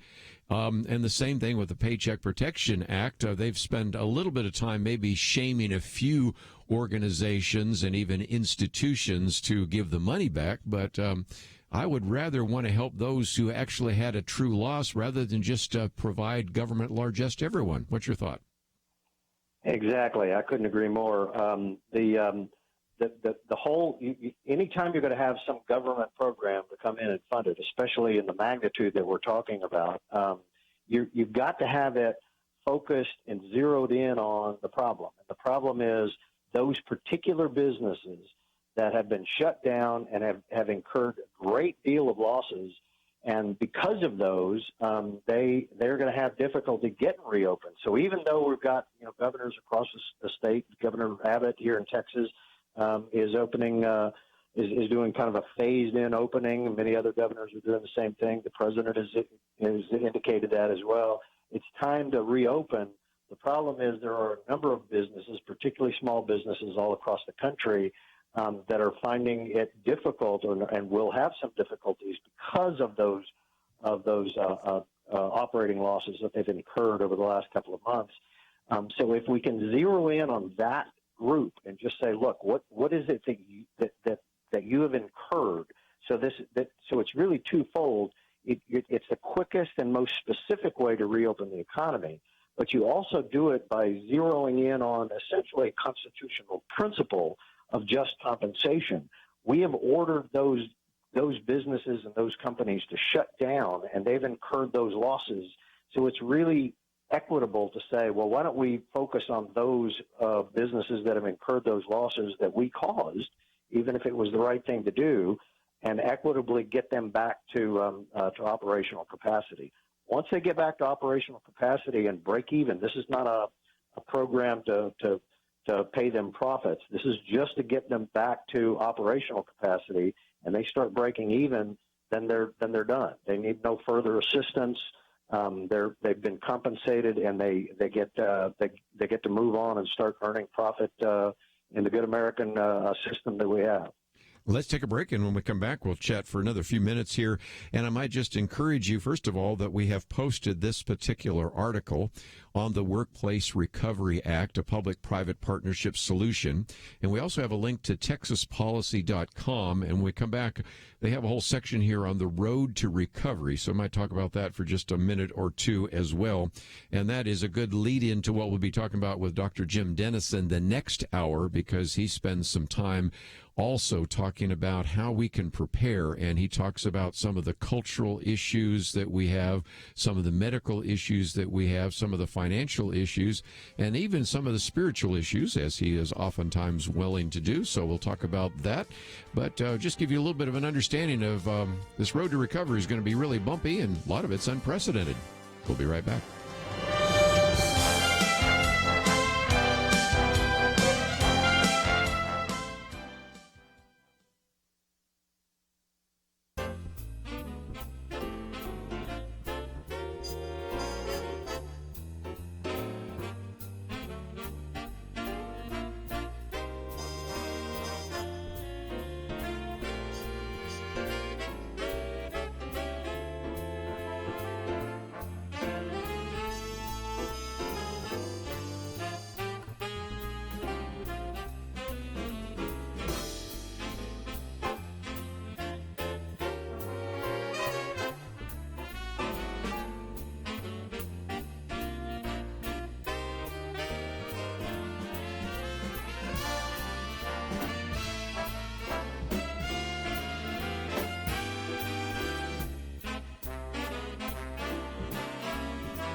Now, back to Point of View, your listener-supported source for truth. Continuing our conversation with Rod Bordelon for a few more minutes. And again, the Workplace Recovery Act is a great way to start, and we have information about that on our website.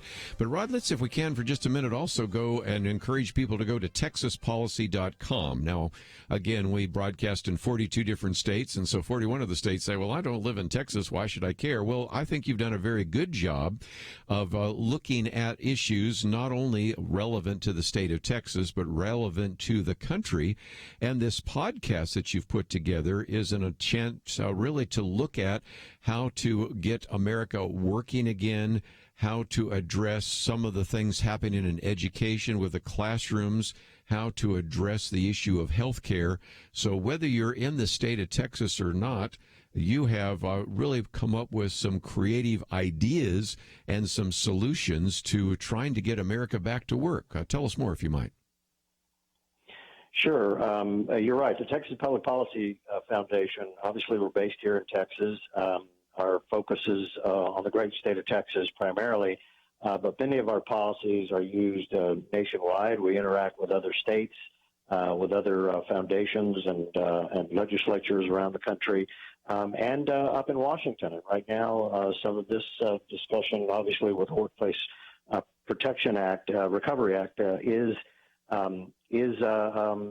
focused on a national initiative, and it's being looked at in Washington as we speak. There's actually a coalition of business groups and a couple of other foundations. I won't name them all, but that have been working behind the scenes, and we're coalescing around the ideas that we put forth in the Workplace Recovery Act that would actually help get the economy going again. And as I said, it sort of gives us a good opportunity to redefine the best role of government in these types of crises, rather than just begin to throw money indiscriminately out there. I'm trying not to be too critical of it. I'm just saying that there's a better way to do it. And I've always been a fan of trying to find out, well, let's identify what the real problem is and find the solution for that specific problem, rather than just broadly throw money around. And I think this is the way to do that. Let me just mention, for those of you that are listeners that have not taken advantage of that, we have a take action item, reopening the economy. And if you click on that, it gives you an opportunity to express your opinion about this idea of reopening to your governor. Now, again, I recognize that we already have kind of a Western group of states, California, Oregon, and Washington, that are all gathered together. And then you have some Midwestern states that are a part of the Midwestern State Partnership. And then, of course, for some time, we've been talking about the Multi-State Council, which includes, of course, New York and Pennsylvania, New Jersey, Connecticut, Rhode Island, Massachusetts, Delaware. And so these are some groups that are gathered together so that because states are contiguous, they're trying to work together on some of those ideas. But this is an opportunity. If you go to our website, pointofview.net, you can express your opinion to your governor. And it does seem to me that as I look at the material that you have on the Road to Recovery, the Workplace Recovery Act, it seems, Rod, that would be just something to maybe bring to the attention of some of the governors in other states, because in some respects, we're all in uncharted territory. We've never done anything quite like this before. When we talk about the destruction in the economy, we usually talk about what you might call creative destruction. Sometimes the closing down of one business provides an opportunity for another, but we've closed down the entire country, and it isn't because of an economic decision made by banks, like back in 2008, or real estate. This was mandated by the government. So in some respects, I really do applaud the fact that you're looking for some kind of public-private partnership to find a solution to get us back to work. Yeah, absolutely. That's exactly what we had in mind. And the public part of it, the only reason we even have the public part of it is because it was the public, as you say, the government, that actually ordered the shutdown and resulted in so many losses across the country. We've got to have some public-private cooperation here to get everybody, number one, compensated, and number two, get the businesses reopened and back to operational capacity. And that is the best way. By opening those businesses, that will be the best way to get the economy fully back in order. I'm actually fairly confident about our long-term projections, and maybe even in the short term, but the short term being maybe toward the end of this year, that our economy is going to be back on track. There'll still be some pains, I think, in some spots, but overall, if we can get to the point where people feel safe to go back out and frequent their local businesses, I think that's just going to improve things across the board. You look at where the economy is. I mean, we took an unprecedented hit as a result of the shutdown. I don't know if we've ever had a shutdown nationwide like this, and it's actually amazing that it actually went as smoothly as it did, if you can call it that. I wince when I say that, but if you think about that type of thing, if somebody before this crisis had said, we're going to have a situation where we're going to order the economy shut down all across the country for some period of time, no one would believe it would work. And yet, here we are. But we've got to reopen. We've got to get people back to business. We've got to get the wheels of this private market, free market economy going again. That's the only way we're going to save our economy and the country. And I think we'll do it. I think it's going to happen. But clearly, if you just looked at the numbers from the Bureau of Economic Analysis, the Bureau of Labor Statistics, we're taking a huge hit right now. We're likely going to see double-digit unemployment. We're going to see possibly double-digit drop in GDP. Just by looking at the numbers from March, which don't even fully express what's happened. So we really, really have to be ready to get this thing going, and that's what this program does. Well, again, thank you for the information. We again have a link to the Workplace Recovery Act. We also have a link, of course, to texaspolicy.com. Rod, thank you for joining us today here on Point of View. You bet. Thank you very much for having me. One more time, let me encourage you, if you would like to share some of the ideas that we are going to be sharing. We've already shared one, but when we come back from the break, Dr. Jim Denison really talks about how we can prepare for life after the pandemic, how to think about that biblically and how to think about that financially, medically, and much more.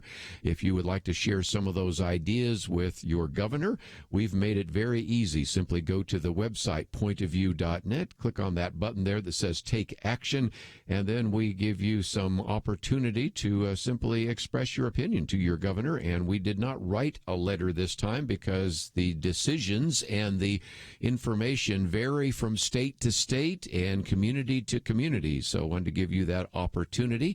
When we come back, we're going to talk with our good friend, Dr. Jim Denison, about what life after the pandemic looks like. And, of course, one of the people that is really promoting the idea of vote by mail is the former First Lady, Michelle Obama. And there have been a number of others that are saying, because of this pandemic, maybe we should all vote by mail. And that is a really bad idea, but you don't have to take my word for it. You can read my commentary and then find some of the links that we like to oftentimes provide for that. Again, I know some of you right now live in states which already allow you to vote by mail, but having the entire nation vote by mail and not having even an election official watch and see whether you were intimidated or to see whether there's any voter fraud, that's a real danger. And this idea of voting by the internet, that's really a bad idea. So again, those are some other topics we will be addressing on a regular basis here on Point of View. But when we come back, we're going to talk with our good friend, Dr. Jim Denison of the Denison Forum and Denison Ministries about what does this look like when we get back to work. We'll be back right after this. Having civil conversations about important issues seems to be harder and harder. Various media outlets tell people what they should believe, why they should be outraged, and getting people to actually think, well, it can be difficult. Whether it's the gospel, tax issues, social policy, or just about anything else, you need to have solid information and clear thinking to address the hard issues. You need God's truth applied.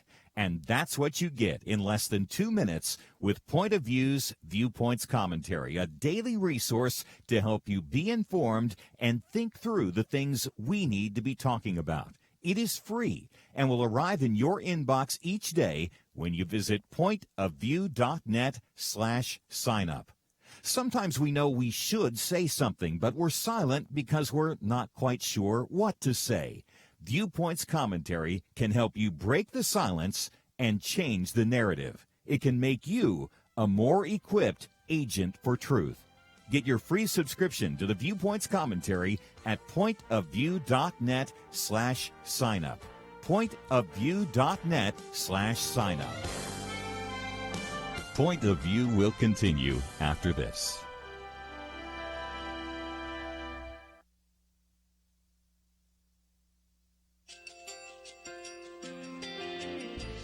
I just want to thank you so much for all the wonderful programming you have.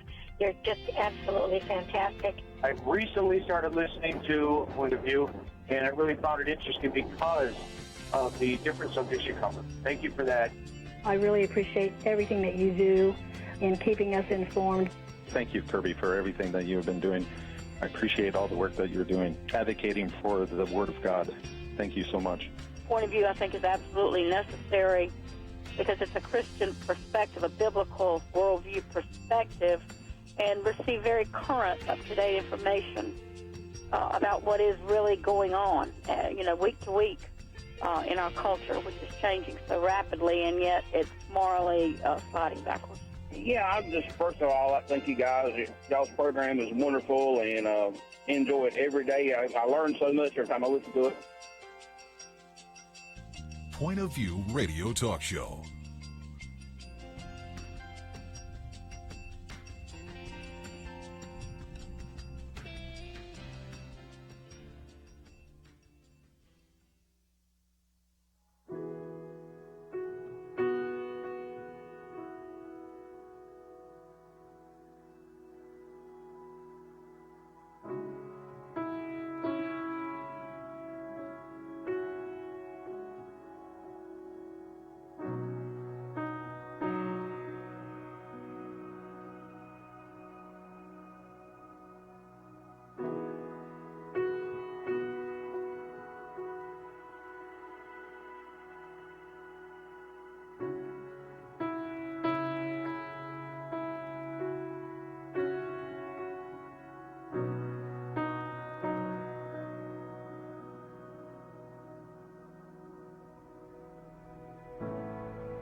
Hi, this is Kerby Anderson. You know, each day we take on the tough issues and provide a biblical perspective to them. The topics we cover are wide-ranging: apologetics, theology, prophecy, creation and evolution, intelligent design, marriage, family, child-rearing, the millennial generation, trends in society, politics, economics, business, religious liberty, the Constitution, public policy, foreign policy, military policy, tensions in the Middle East, abortion, homosexuality, pornography, sexual ethics, media, technology, history, and America's godly heritage. We talk about anything that affects your faith, your family, or your freedom. So don't go anywhere, because Point of View continues right now.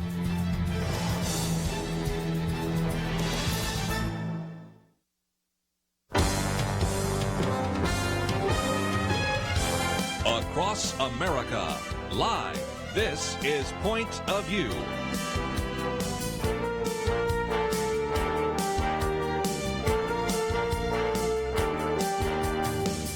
And now, Kerby Anderson. This hour we're going to spend some time with our friend Dr. Jim Denison, and if you'd like to join us at any point, 1-800-351-1212. Jim Denison, of course, is the head of DenisonForum.org that you can find. Also, we have, of course, a link to DenisonMinistries.org. We'll talk more about what that means in just a minute. Individual that, of course, has been a pastor both in Texas and in Georgia, has both a master's degree and a PhD from Southwestern Baptist Theological Seminary, but let me also mention that he has been the resident scholar for ethics with Baylor Scott and White Health, the largest nonprofit hospital system, and that's going to be relevant to many of the things that we're going to be talking about today. And if you have comments or questions, feel free to join us, 1-800-351-1212. Dr. Jim Denison, how you doing these days? Kerby, I am so glad to hear your voice. Great to be back with you again today, my friend. When you're out traveling around, do you wear a mask, unlike the vice president? Had to get that one in, didn't I? Only when I go to Mayo. Boy. That was not a good look, but nevertheless, let's get into some of these issues. And one of those things is, I know that I'm on a right track when I talk about something on the air and the next day something shows up in the Denison Forum and I'm thinking, okay. And the other day I talked about this secret group of scientists and billionaires, kind of like this, almost like a cabal or something out of a thriller. And so I talked about it, and then lo and behold, the next day, Jim Denison in his daily article talks about a secret group of scientists, billionaires working to stop COVID-19. So that made me feel good, if nothing else, because maybe I'm on the right track. And so we've posted that article. It's just one of many from your daily articles at the Denison Forum. And of course, people can go to Denison Ministries, just so if people are not already signed up, as you've heard me say so many times, it is a must read. But what about this? I mean, this is kind of a who's who of chemical biologist, immunologist, neurobiologist, a chronobiologist, what in the world is that, an oncologist, nuclear scientist. And when you have a Nobel Prize winner saying there's no question I'm the least qualified, that's a pretty incredible group of individuals trying to stop this pandemic. Truly is. It really is kind of a remarkable story on a lot of levels. I'm so glad you're speaking into this, Kerby, because of your background, because of your training and your expertise specifically in this space, which is certainly better than mine is, and most of the folks that I would be able to talk to on this level. So I know this was especially interesting to you. Part of what makes it really kind of fascinating to me is that the guy behind it all is a venture capitalist. He was at one point interested in moving in that direction. He was looking at an MD and a PhD, and then he became convinced that he could do more in the finance world, really, to help expedite the kind of medical progress that we need in these days. And so he had these leveraged relationships through the kind of finance work that he was doing, through his investment firm, and that's what enabled him to bring together this remarkable group of people, kind of a Manhattan Project sort of a thing that's been meeting in secret, they say. And by the way, and I think this is really important, they intend to make nothing financially from anything they do in the midst of their work. So it's really pretty good news. What I thought was interesting is they had a 17-page report, and then as a result of were able to get some of that information to the vice president. And I've known the vice president, Mike Pence, back when he was just a talk show host and then later a representative, then a governor, so I can make it a little bit of fun. But whether contacting him through his aide, Nick Ayers, Or I thought also through an individual that we've talked about before, an evangelical Christian, Francis Collins at the NIH. These individuals are saying this is pretty interesting, and Anthony Fauci is saying this is interesting, and they're talking about, as you and I sometimes like to talk about, thinking outside the box and saying maybe some of these drugs used to treat Ebola, if used at different dosages, might work. Maybe there's some other ways to begin to find some answers. And that's encouraging to me, because it seems to me that you are starting to sense that even though it's still easy to criticize the president, the vice president, and all sorts of individuals in the press want to do so, I am starting to see some people rolling up their sleeves saying, we just need to fix this, and we need to stop sniping at the president. We just need to find some answers. And I was encouraged to see them really trying to push forward what we can do to end this lockdown that has certainly begun to have such a devastating impact on people's mental health and even on our financial stability here in the country. It's across the board, isn't it? One of the things that I've been doing in Baylor, as you know, has been looking at medical ethics across a rather holistic sort of a spectrum, as opposed to just one particular issue here and there. And so one of the things that we know at Baylor that people are just now starting to talk about is the degree to which we're not seeing reports of other issues, heart attacks and strokes and such. Yes. And we're thinking what's happening is that people aren't going to the hospital because they're afraid of being infected or afraid that there won't be space for them. And we're thinking part of the rise in deaths could be other deaths that are not COVID related because of the lockdown, which is to say that there's a health issue here that's bigger than just COVID. It goes to mental health. It goes to family abuse situations we're seeing. It goes to depression that is skyrocketing, addictive behavior that is skyrocketing right now. So we have to look at this holistically. It can't just be how do we get to zero risk for COVID as though that were the only issue in front of us. Healthcare providers, churches, the entire economy has to look at this more holistically. And what this group is trying to do, as you know, is shortcut that process to get us to a place where we can look at the entirety of the situation more effectively. Well, again, just to make your case, let me quote from Dr. Harlan Krumholtz, writing in the New York Times, and he said, I've heard this sentiment from fellow doctors across the United States and in many countries. We're all asking, where are all the patients with heart attacks and stroke? They are missing from our hospitals. And then he goes on to say, we actually expected to see more heart attacks during this time. Respiratory infections typically increase the risk of heart attacks. Times of stress increase the risk of heart attacks and strokes. Depression, anxiety, frustration, feelings that the pandemic might exacerbate are all associated with the doubling or more of heart attack risk, and we're not seeing them. And, of course, you've illustrated something else, elucidated the fact that, first of all, children aren't going to pediatricians. They've said that they only see about 20 to 30% of the volume. And then cancer patients, that unless they have really aggressive cancers, are being postponed. And then you have to think about all the individuals that are postponing biopsies, colonoscopies, all sorts of things that could be caught. And it brings us back to the fact that right now everybody's saying we're supposed to do a cost-benefit analysis of lives lost versus financial concerns. But are people dying because of the national lockdown? I think the answer seems to be yes. It really does. It's really a spectrum of issues here, and it's really what makes this such a complex thing to discuss. As you know, if we went to zero risk on COVID, decided we're going to get to a place where no one can get that before we unlock the economy, so to speak, then as you know, we have to get to a vaccine. The vaccine has to be proven to work against every mutation of this disease. It has to grant an immunity that persists until such time as the virus dies. Now you're looking at a year to two, who knows, beyond that, to try to get to that space where it's literally unsafe to leave your house, and that's clearly not sustainable. So you go to a second level, and now you're looking for therapies that have a mitigating effect so that they make the symptoms less severe, whether it's acute respiratory syndrome or whatever, and those are in the pipeline.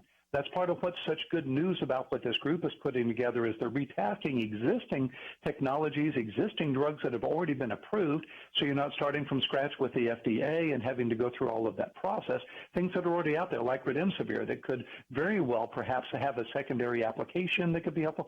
So that's a thing we're thinking about here. Then there's the testing part of it, as you know, where we're trying to find the people that have been infected and don't know it, the people that are highly at risk. All sorts of issues inside this. It's very complex, and we have to move forward in a holistic manner. We'll be back right after this.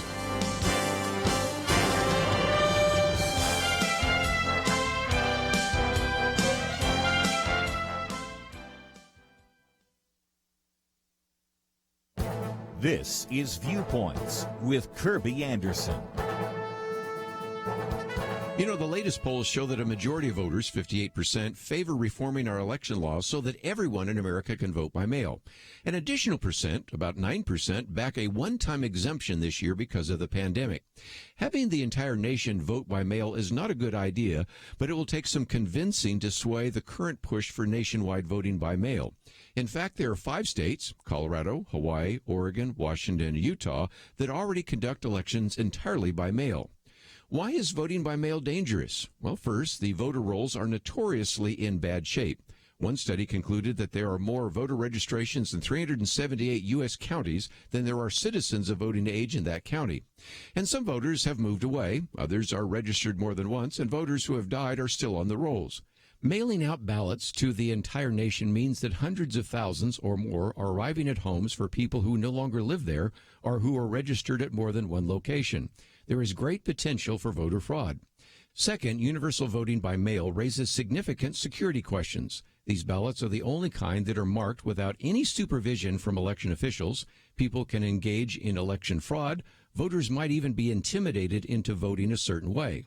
If someone is disabled or concerned about the virus, they can vote by absentee ballot in a majority of states. That has always been the case. Most all states allow early voting, which would allow citizens to vote when there isn't a crowd at the polling place. I think having the entire nation vote by mail is a bad idea, but I realize that it appears that most Americans want to move ahead with it anyway. I'm Kerby Anderson, and that's my point of view.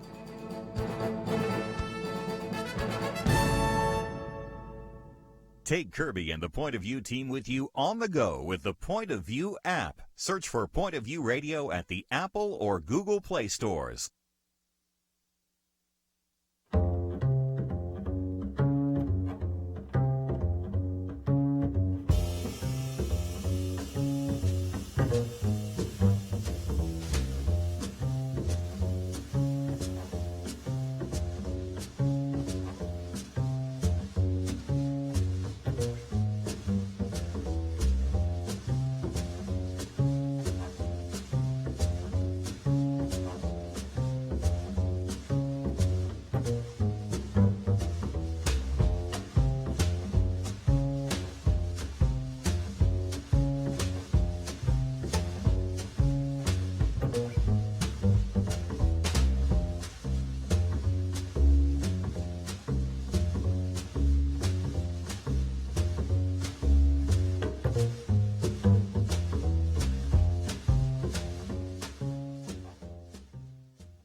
You're listening to Point of View, your listener-supported source for truth. Privileged to have with us today Dr. Jim Denison, and if you'd like to join the conversation, 1-800-351-1212.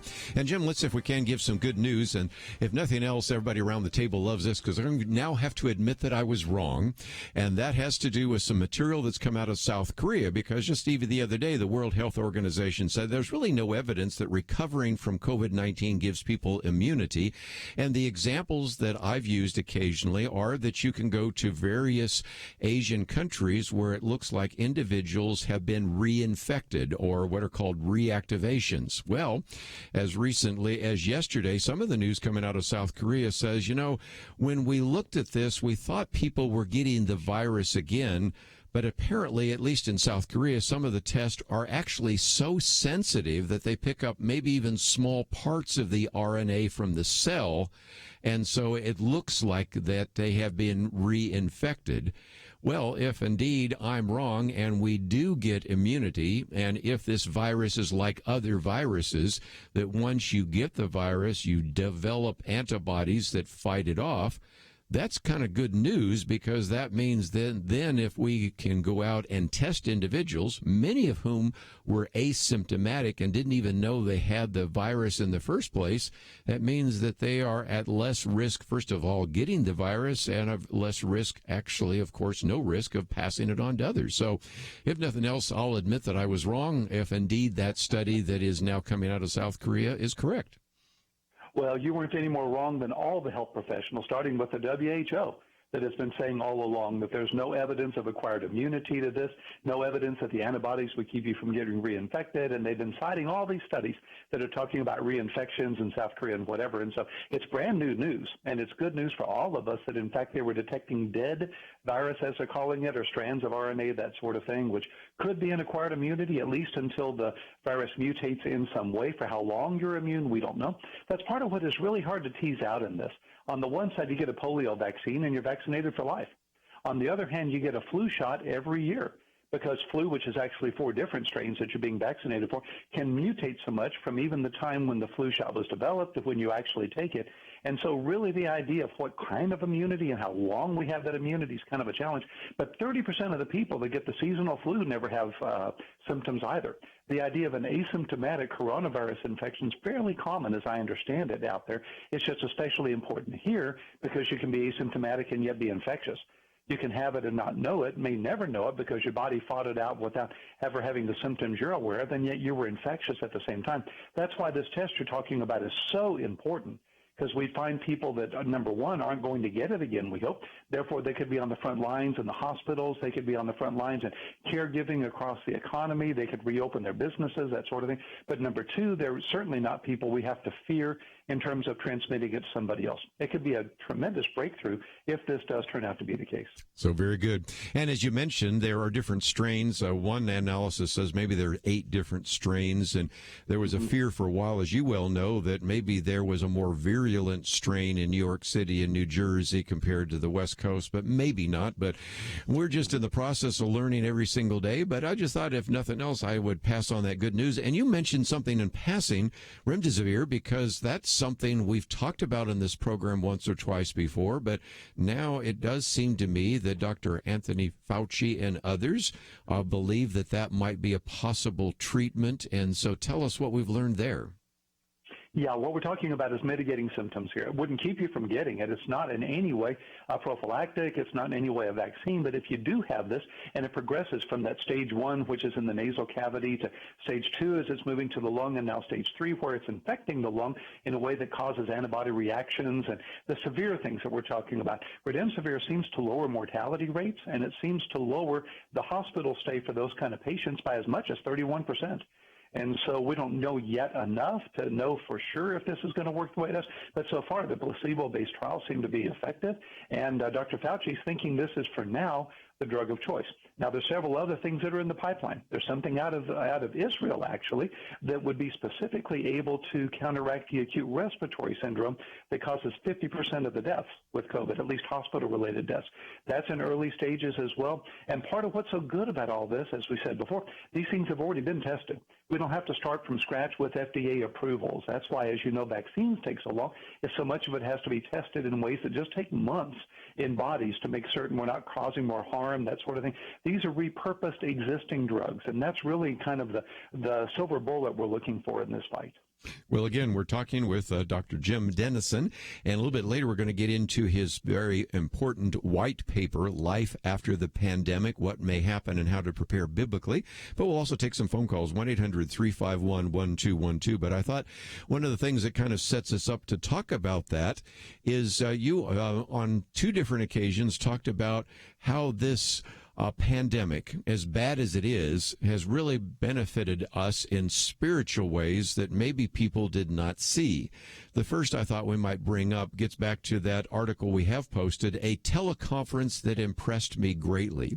You know as well as I do that pastors sometimes work together and they gather together, sometimes for various ecumenical outreaches, but everybody pretty much tends to be focused on their own church.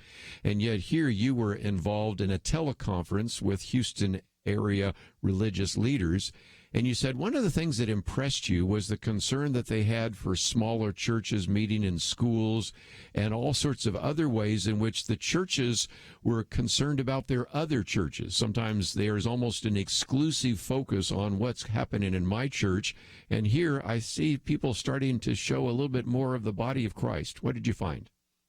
which is a wonderful thing. We're answering John 17, Jesus' prayer, that we would be one so the world would believe the Father sent the Son. It's really on two levels. On the one level, they're wanting to help the smaller churches. As you say, they're meeting in elementary schools that won't open again until the end of June at the earliest.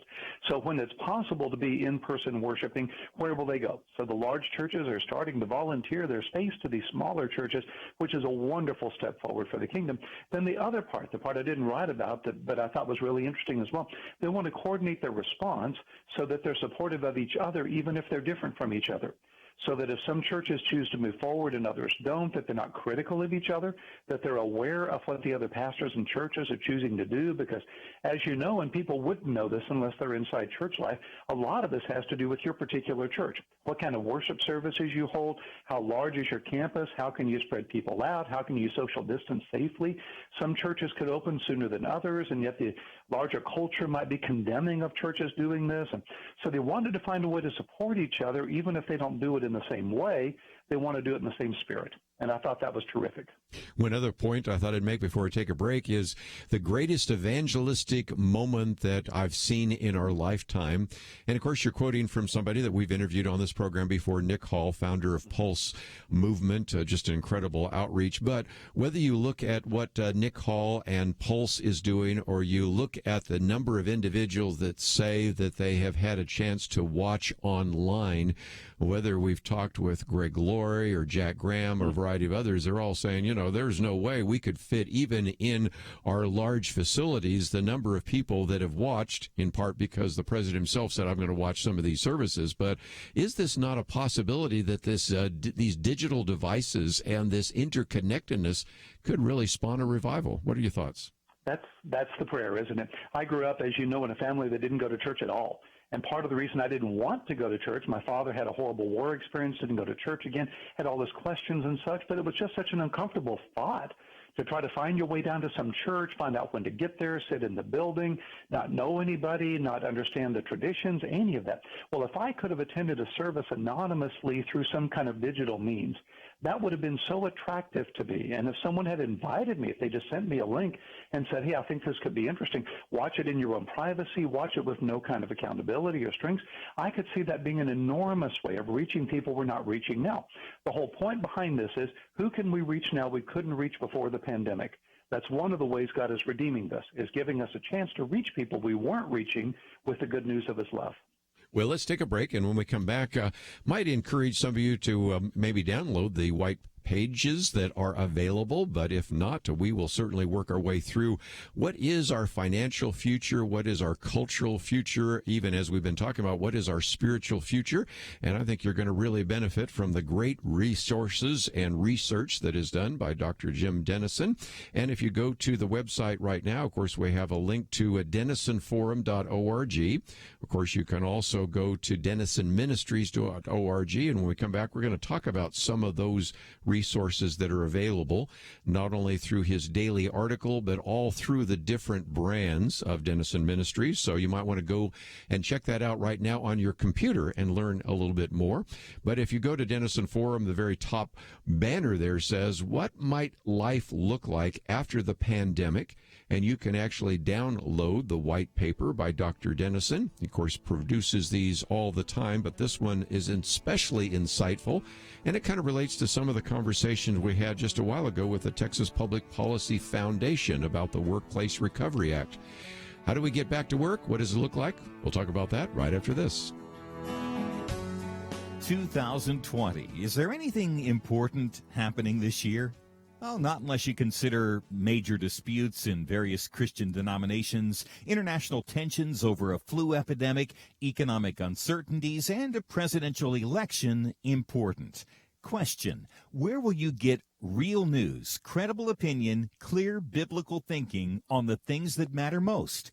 Answer: Point of View Radio with Kerby Anderson and the team. You can make sure their voices continue speaking loud and clear by taking a moment right now and joining the Truth Team. It's easy, but you do have to visit our website or make a quick call. Go to pointofview.net/team or call 800-347-5151. You have the power to make a difference. Joining the Truth Team can help ensure that millions of people will get a different opinion from the major purveyors of fake news. We don't get big advertising dollars like the networks or tax money like PBS. We depend on you. pointofview.net/team and 800-347-5151. Point of View will continue after this.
are listening to Point of View. The opinions expressed on Point of View do not necessarily reflect the views of the management or staff of this station. And now, here again is Kerby Anderson. Final half hour, and we're privileged to have with us for just a little bit longer Dr. Jim Denison, and I would encourage you to go to denisonministries.org or go to the denisonforum.org, either way, to find some of the material. But let's, if we can, talk about all the different brands, because, of course, Denison Forum is where you produce the daily article, and we put a sample up there for people to follow. You also, of course, have Christian Parenting First 15. So, Jim, if you can, just take us through some of the resources that are available to our listeners if they sign up. Kerby, thank you so much for asking me to do that. So our larger calling is to build what we call culture-changing Christians, Christians who will use their influence to make an impact on the culture for Christ. We know that that has to happen on a variety of levels. One level is to help people to think biblically about cultural issues, which is my calling. That's what Denison Forum specifically does. So there's a daily article that we produce every morning, goes to about 220,000 subscribers right now around the world. We have a social media presence of about 1.7 million with the Facebook articles I write, with the podcasts that we do every day, as well as the article and other content that we produce. We do a lot of books. We'll probably do 10 books this year. We're not where you are, but we're trying to catch up a little bit, and so trying to produce a lot of content in that space as well. So that's one piece. That's the Denison Forum brand, and anything that's digital is free, and would invite anyone to go to that space. We also understand, though, that people need spiritual encouragement. They need to be empowered by the Holy Spirit to use their influence for Christ. So that's first15.org, first15.org. It's a 15-minute encounter with Jesus every day. Starts with a worship video, then a devotional, then a guided prayer time. My son Craig produces that. He's a writer and a musician, and he and his wife and their team produce that content at first15.org. We also know the parents need encouragement in raising children to know and love the Lord and to influence their culture effectively. So that's christianparenting.org. And there you'll see resources from my wife and Cynthia Yanoff and a wide variety of producers and writers that enable those that are following Jesus to help their kids follow Jesus. A fourth brand is my wife's Bible study content at janetdenison.org. Janet writes and teaches ladies' Bible studies through the week and through the year. She's working on an Advent book right now. She does that every year, and how she writes it in the springtime is beyond me. I guess she watches Hallmark Christmas movies or something, but she's working on that right now, and all of her Bible study content is at janetdenison.org. And then last, I would mention A Pastor's View. That's something that our listeners can find through Denison Ministries, and resources specifically for pastors and Christian leaders. And again, we've talked about that before. Maybe come back to that again, because it's just a great resource. And again, it's apastorsview.org. We have most of the links there, but again, we've made it pretty easy for you to follow that. But one of the things that you do so well is put together white papers. And I thought this one on life after the pandemic is great. So if you don't mind, I thought we might work through a little of it and encourage people to download it. But first of all, you talk about, of course, the medical future. And once again, let me remind people that you are the resident scholar for ethics at Baylor Scott and White Health. And in some respects, that's the first starting point, because we want to get to the point where we're back to normal, but we have to find some medical answers to that. And what does the medical future look like right now? That's one of the questions, obviously, as you would know better than anybody, Kerby, that we're all trying to get our arms around. Really, there are 2 or 3 different futures, depending on where you live, who you are, and what your context is. If you're somebody with pre-existing conditions, for instance, if you have hypertension, or if you're dealing with obesity or diabetes, or if you're at advanced age, then for you the future means that you have to be as careful as possible, because you're much more likely, if you incur this infection, to have a negative outcome. And so that's one category of our culture. On the opposite extreme, the data right now, we don't know, but it seems to indicate that the younger you are, especially if you're children, you're less likely to be infected. Some have been infected, some have died, but it's certainly not on the same level of mortality. And so that future looks very different from those that might be in the middle. We're looking for a vaccine, of course, which would be the solution to this, to the degree that it would work, as we discussed earlier, with mutations and such. We're looking for ways to mitigate symptoms. We're looking for ways to do expansive testing. And we're looking for ways to practice social distancing while opening the economy. All sorts of creativity around that right now. And so the short-term future looks like it does now. We don't right now, except for Remdesivir, have anything that we know has any kind of proven sort of impact on this virus yet, but we're getting closer. There's a thing coming out of Oxford University I know you're following. It's a vaccine that's in testing right now that could be available in September. And possibly, if everything goes right, could actually be a vaccine for this. And that would be a game changer. So there's a short term, and then that's the long term, is the vaccine that actually could inoculate us from this disease. You know, one of the things that you also talk about under the medical feature, but it also relates to the financial one, is this National Coronavirus Recovery Commission. And that, I thought, is interesting because, as you and I well know, there's been a lot of criticism of the president and the vice president. But at the same time, in that commission, it's kind of a who's who, including people like Mark Cuban, who is hardly a Donald Trump fan. But I think a lot of them simply said, you know what, we need to just roll up our sleeves and say, let's, if we can, put some of this partisanship aside and come together to put together what is basically a 5-phase plan to return the American economy, because indeed, as we've pointed out, it isn't just lives versus dollars. It is people's lives who are affected right now, many of which are unemployed, and the issue of poverty, as well as all the mental health issues as part of that, and also just the need to get the economy back again. And so when we start seeing people put aside some of their partisan differences to try to bring us back to a point of normalcy, I think that's a good sign, isn't it? I absolutely agree. It's really good news on a variety of levels. It's really such a shame, isn't it? And we've discussed this before, that it's difficult for some people to look at anything objectively, because for them, the partisan lens, the partisan glasses they're wearing, is the means by which they're filtering pretty much everything they see.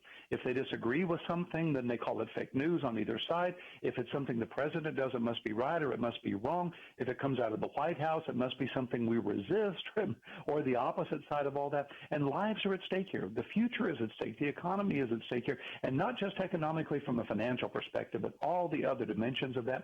So as you say, it really is a bipartisan effort that's moving forward. I would remind our listeners that Dr. Fauci has been where he is since 1984. He's worked with a variety of administrations, whether they were Democrat or Republican. Dr. Birx was an ambassador appointed by the Obama administration, which is to say, if Hillary Clinton were president today, I bet you the two people leading the effort would be Dr. Fauci and Dr. Birx. This is a nonpartisan disease. It is potentially able to affect anybody at any point, and we have to have a kind of united response that gets past the partisan sniping to get to the kind of solutions that all of us need. On our financial future, again, one of the things I like about Dr. Jim Denison is he tries to give you a range of ideas. Some of those say this could be the worst situation and economic fallout since the Great Depression. Others are saying this may be just a great time to invest in the stock market. What's the range of opinion right now in terms of our financial future? Yeah, it's really 3 letters. There's a V, a U, and an L. And a lot of it depends on where you are and who you are. So the V is we're going down and we'll shoot back up. If you're in a business that is able to thrive at this time, or especially because of this time, then that's you. For instance, if you can do distance learning, if you can do distance work, 4% of Americans were working primarily from home before the pandemic. Now it's 34%. So if you can invent a way to develop technology and resources for people that are moving into that new space, if you're Netflix, if you are YouTube, if you are able to do distance plan, if you're able to do all of that, then for you it's a V. For others, it looks like it's a U. It's going to be a slower comeback, but we don't think that there's anything structurally in place that will keep you from being able to move forward. It just may take a lot longer, and it may be more painful, whether that's the airline industry or the tourism industry that thinks it may be down 50% next year, places like that. Tragically, for some, it's an L. For some, there are things that are closing that just won't reopen. They're just going to be businesses that won't be able to be reestablished, and we're going to see some changes that may be systemic for some as well. So it depends on where you are in the country, it depends on what your demographics are, and really what you're doing relative to what the future looks like. It won't be a united thing. We think of the economy in terms of the stock market, but as you know, that's a very small part of the larger economy. And as we're looking at this, it's going to depend on where you are, and in many ways, just what's going on in your own demographic. Let's take a break, and when we come back, we'll continue our conversation for a few more minutes with Dr. Jim Denison, and we'll get into our cultural future and our spiritual future. And I think you really enjoy some of the great material that is available through Denison Ministries and through the Denison Forum. And if you have not subscribed to the daily article, that would certainly be the case. And when we come back, we'll talk about that a little bit more. And maybe I might get a comment from Jim Denison about some of our friends, I put this in quotes, from the Freedom from Religion Foundation that have been very critical, saying that we do not understand why you designate designate clergy as essential. We think they're completely non-essential. As a matter of fact, the collapse of the churches, according to them, would do absolutely no harm. I know that Jim Denison's going to have a few things to say about that as well, and we'll probably pick up on some of that also on Friday's weekend edition, because we'll have Penna Dexter and Kelly Shackelford.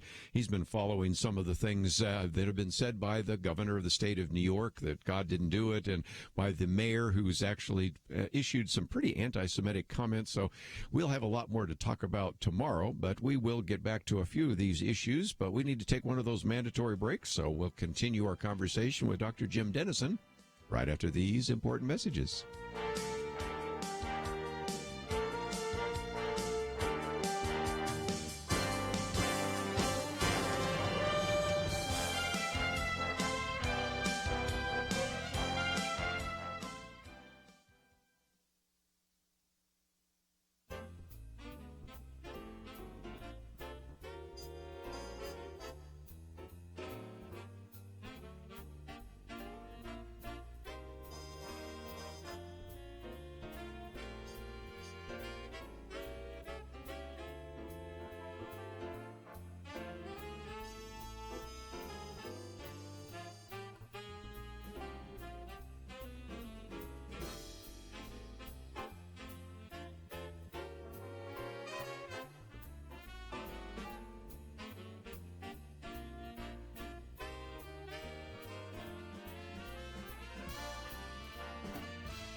Now, back to Point of View, your listener-supported source for truth. Continue our conversation today with Dr. Jim Denison as we look at this very well-produced life after the pandemic, and a lot of us haven't had a chance to think about what the future looks like. I've jokingly said sometimes for every person worried about the end of the month, there's 1,000 people that are actually looking ahead, but in some respects it's reversed. For every 1,000 people worried about the end of the month, usually it's one person looking at the future, and so that is why we want to really spend some time saying, what does the future look like? And Jim Denison, one of those is our cultural future, especially education. We are right now seeing a lot of parents having to take care of their children's education, which probably gives them a great appreciation for what teachers are doing. But you also in here talk about the fact, as I've mentioned before, that a lot of students are beginning to wonder if maybe they want to get into a gap program and maybe not even start college in the fall. So this has changed not only our lives right now, but even what could affect various college campuses over the next 4 years, because if you have a small freshman class, you can see how that just goes for 4 years and really can be devastating. So the impact on this is going to be long term, isn't it? It is. You're exactly right, Kerby. This is systemic in a variety of ways. There was already, as you know, some trending that was beginning to wonder, do we really need the 4-year traditional experience? Could we do community college? Can I do online work? Can I get there a lot cheaper? Can I get there a lot more quickly? We're wondering how transferable these skills are that we're learning in college, all of that. Now, of course, that severely underplays the significance on a cultural level of having the college experience, of the college environment, of the collectivism, the community, all the good that comes, especially in a faith-based kind of experience. I teach in the doctoral program at Dallas Baptist University, and I can tell you that so much of our mission is accomplished not just in the classroom, but through the way that we're able to mold, we think, culture and community and character through the kind of experience we have together. And a lot of that will be lost as this goes forward. But the bottom line is that we have campuses that are wondering if they'll be in person this fall. Baylor announced this week that they would be in Waco unless infections go up in Waco specifically. Others are saying they're going to defer in the fall. A lot of students that are graduating are beginning to think, I can take a year off, save up some money, might be able to do a kind of a gap year with travel. So it's going to be fairly strategic and systemic for a lot of colleges, and it's going to really accelerate a lot of the things colleges were already thinking about in terms of how to stay relevant in this culture. Just amazing. Again, sports are going to be affected. You haven't been able to watch your beloved Houston Astros this year, have you? Part of the call I had with the pastors down in Houston, the way they introduced me, they had to admit that I'm from Dallas, which in Houston is not good news for anyone that's outside of Texas. They might not know there's a bit of a rivalry there, but they hasten to say that I am from Houston and, in fact, a Houston Astros fan. Hard to be a Houston Astros fan these days with all the stories about all of that, of course. But, yeah, you know, what we're talking about, as you know, is potentially Dr. Fauci is discussing the idea of games without fans, because it's not just social distancing in the stadium, just like it's not just social distancing in your church. It's the entry and exit points to get there. We can keep you 6 feet apart once you get in the sanctuary, but we don't have doors that are big enough to keep you 6 feet apart as you get in. Same with airplanes. You might have seen the story that came out yesterday about the middle seat being turned the other direction so that you'd have somebody going the opposite way with their breathing and all of that, and ways to kind of social distance on the plane. But how do you social distance in an airport? Imagine the line to get on an airplane where everybody in the line is 6 feet from everybody else, and it stretches halfway down the airport. All these sorts of things we're thinking about as we're trying to find the new normal. Well, again, as you mentioned churches, let's talk about that, because this is the first time in Christian history churches were forced to celebrate Easter through an online platform. Penna Dexter was talking about the other day, the last time the Church of the Holy Sepulchre, of course you've been there and I have as well, was closed down was during the Black Plague. So you can see that we are dealing with, again, somewhat uncharted territory. But again, maybe I'm just one of those glass half full kind of people that say, yes, but just think of the number of people that have heard the gospel, the number of people that, if these records are being kept by some of these churches that are online, that have actually been able to reach far beyond the actual physical plant of their church. So, but again, it's going to raise some real questions about what it means to get back together. If you're a small church, and I know some churches are saying, okay, you can sit every other pew, every other row, and be distant, that works well. But, and if you're a small church and you only got 50 people in the sanctuary, you can spread them out a little bit. Maybe they were already spread out before, but it's just a whole set of challenges we've never had to think about before, isn't it? Truly is. Yeah, so while you navigate the negative, you look for the positive. You mentioned Greg Laurie's church that had 8,000 in their online service before the pandemic, 1.3 million on Easter Sunday. My friend Jack Graham is having that experience at Prestonwood, First Baptist Dallas having that experience. Just remarkable. I mean, crowds you could never begin to accommodate in a public kind of physical environment. But at the same time, I was saying this to the pastors. I was on 2 pastor calls this week, and they were asking me my thoughts as regards reopening on a physical level. And I said, I think as a leader, you have to go to your worst case and decide if you can live with that. Can you live with a world where someone gets an infection and dies because you reopened? Now, you can't get to zero risk here, like we said earlier, without a vaccine that has been proven for all the mutations and all that. But you want to weigh that. It's not just as simple as wiping down surfaces. In fact, I would recommend that if our listeners are thinking in these terms, there's a paper put up by Wheaton College. You can just go to Wheaton College website and probably find a link from that, and I've got it in our content as well, that really does the best job I've seen of what it actually means to reopen a church, what it actually means to sanitize surfaces, what it actually means to create the sort of ingress and egress that doesn't create infection possibilities and all of that. It's fairly complex. It's not a simple matter. It really is. You have to think every person I'm in front of could have this virus. And would I live in that world? And if I do, what do I do? It really is a game changer. But back to your point, God is using this. God is redeeming this. People are more aware of their mortality than they were willing to admit a few months ago. People are reaching out for help in brand new ways. And God is using this, I'm praying, to spark the spiritual awakening we need. Well, and again, I think God is certainly using your ministry. I might just also commend not only this Life After the Pandemic, but also a special edition, Biblical Insights to Tough Questions. I have a collection of many of those books, but this one's called the Coronavirus Special Edition, and it's a complimentary ebook, and you can find out more about this in your white paper. But one last time, just before I let you go, let's talk about what people can find as they go to your website, because there are just so many good resources. If you're a pastor, I really commend you to find some of the resources we've just talked about a few minutes ago. And for all of our listeners, simply to go to denisonministries.org or denisonforum.org. They will find all sorts of great resources, won't they? Oh, thank you, Kerby. Yeah, Denison Ministries is the portal to all of our brands, whether it's First 15, which is our devotional, spiritual encouragement piece, Christian parenting, my wife's Bible study content at denison.org, and then the cultural engagement content that I do through Denison Forum. And then in Denison Forum itself is where they'll find the daily article, they'll find the books, the white papers, the podcasts that we have available. We did a book recently, Making Sense of Suffering, that when we planned it, we had no idea this pandemic was coming. Yes. We look back and sense God's providence in that. And so all of those cultural engagement contents that are there as well, and that's at denisonforum.org. Well, Jim Denison, always great to have you on the program. I certainly learned so much from you. I know our listeners do. And again, one more time, I encourage people, if they haven't signed up, to get your daily article. We have a sample of that from just a day or two ago that you can follow, and then you can also follow the links to all the website that we have talked about today. Dr. Jim Denison, say hi to Janet and to Chris and Craig and all the people we know over there. Kerby, so grateful for you. And I will tell you, my friend, what you're doing right now with your background, with your expertise, with your gifts and your brilliance is really just for such a time as this. Grateful for you, grateful for your ministry. Thank you.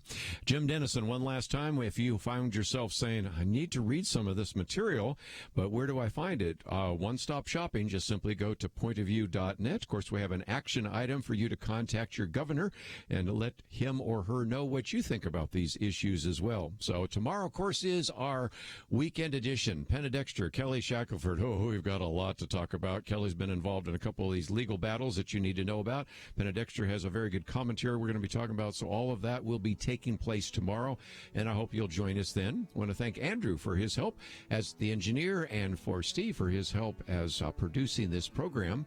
Visit the website pointofview.net, and we'll see you back here tomorrow, right here on our weekend edition, right here at Point of View. Having civil conversations about important issues seems to be harder and harder. Various media outlets tell people what they should believe, why they should be outraged, and getting people to actually think, well, it can be difficult. Whether it's the gospel, tax issues, social policy, or just about anything else, you need to have solid information and clear thinking to address the hard issues. You need God's truth applied. And that's what you get in less than 2 minutes with Point of View's Viewpoints Commentary, a daily resource to help you be informed and think through the things we need to be talking about. It is free and will arrive in your inbox each day when you visit pointofview.net/sign-up. Sometimes we know we should say something, but we're silent because we're not quite sure what to say. Viewpoints Commentary can help you break the silence and change the narrative. It can make you a more equipped agent for truth. Get your free subscription to the Viewpoints Commentary at pointofview.net/sign-up. pointofview.net/signup. Point of View is produced by Point of View Ministries.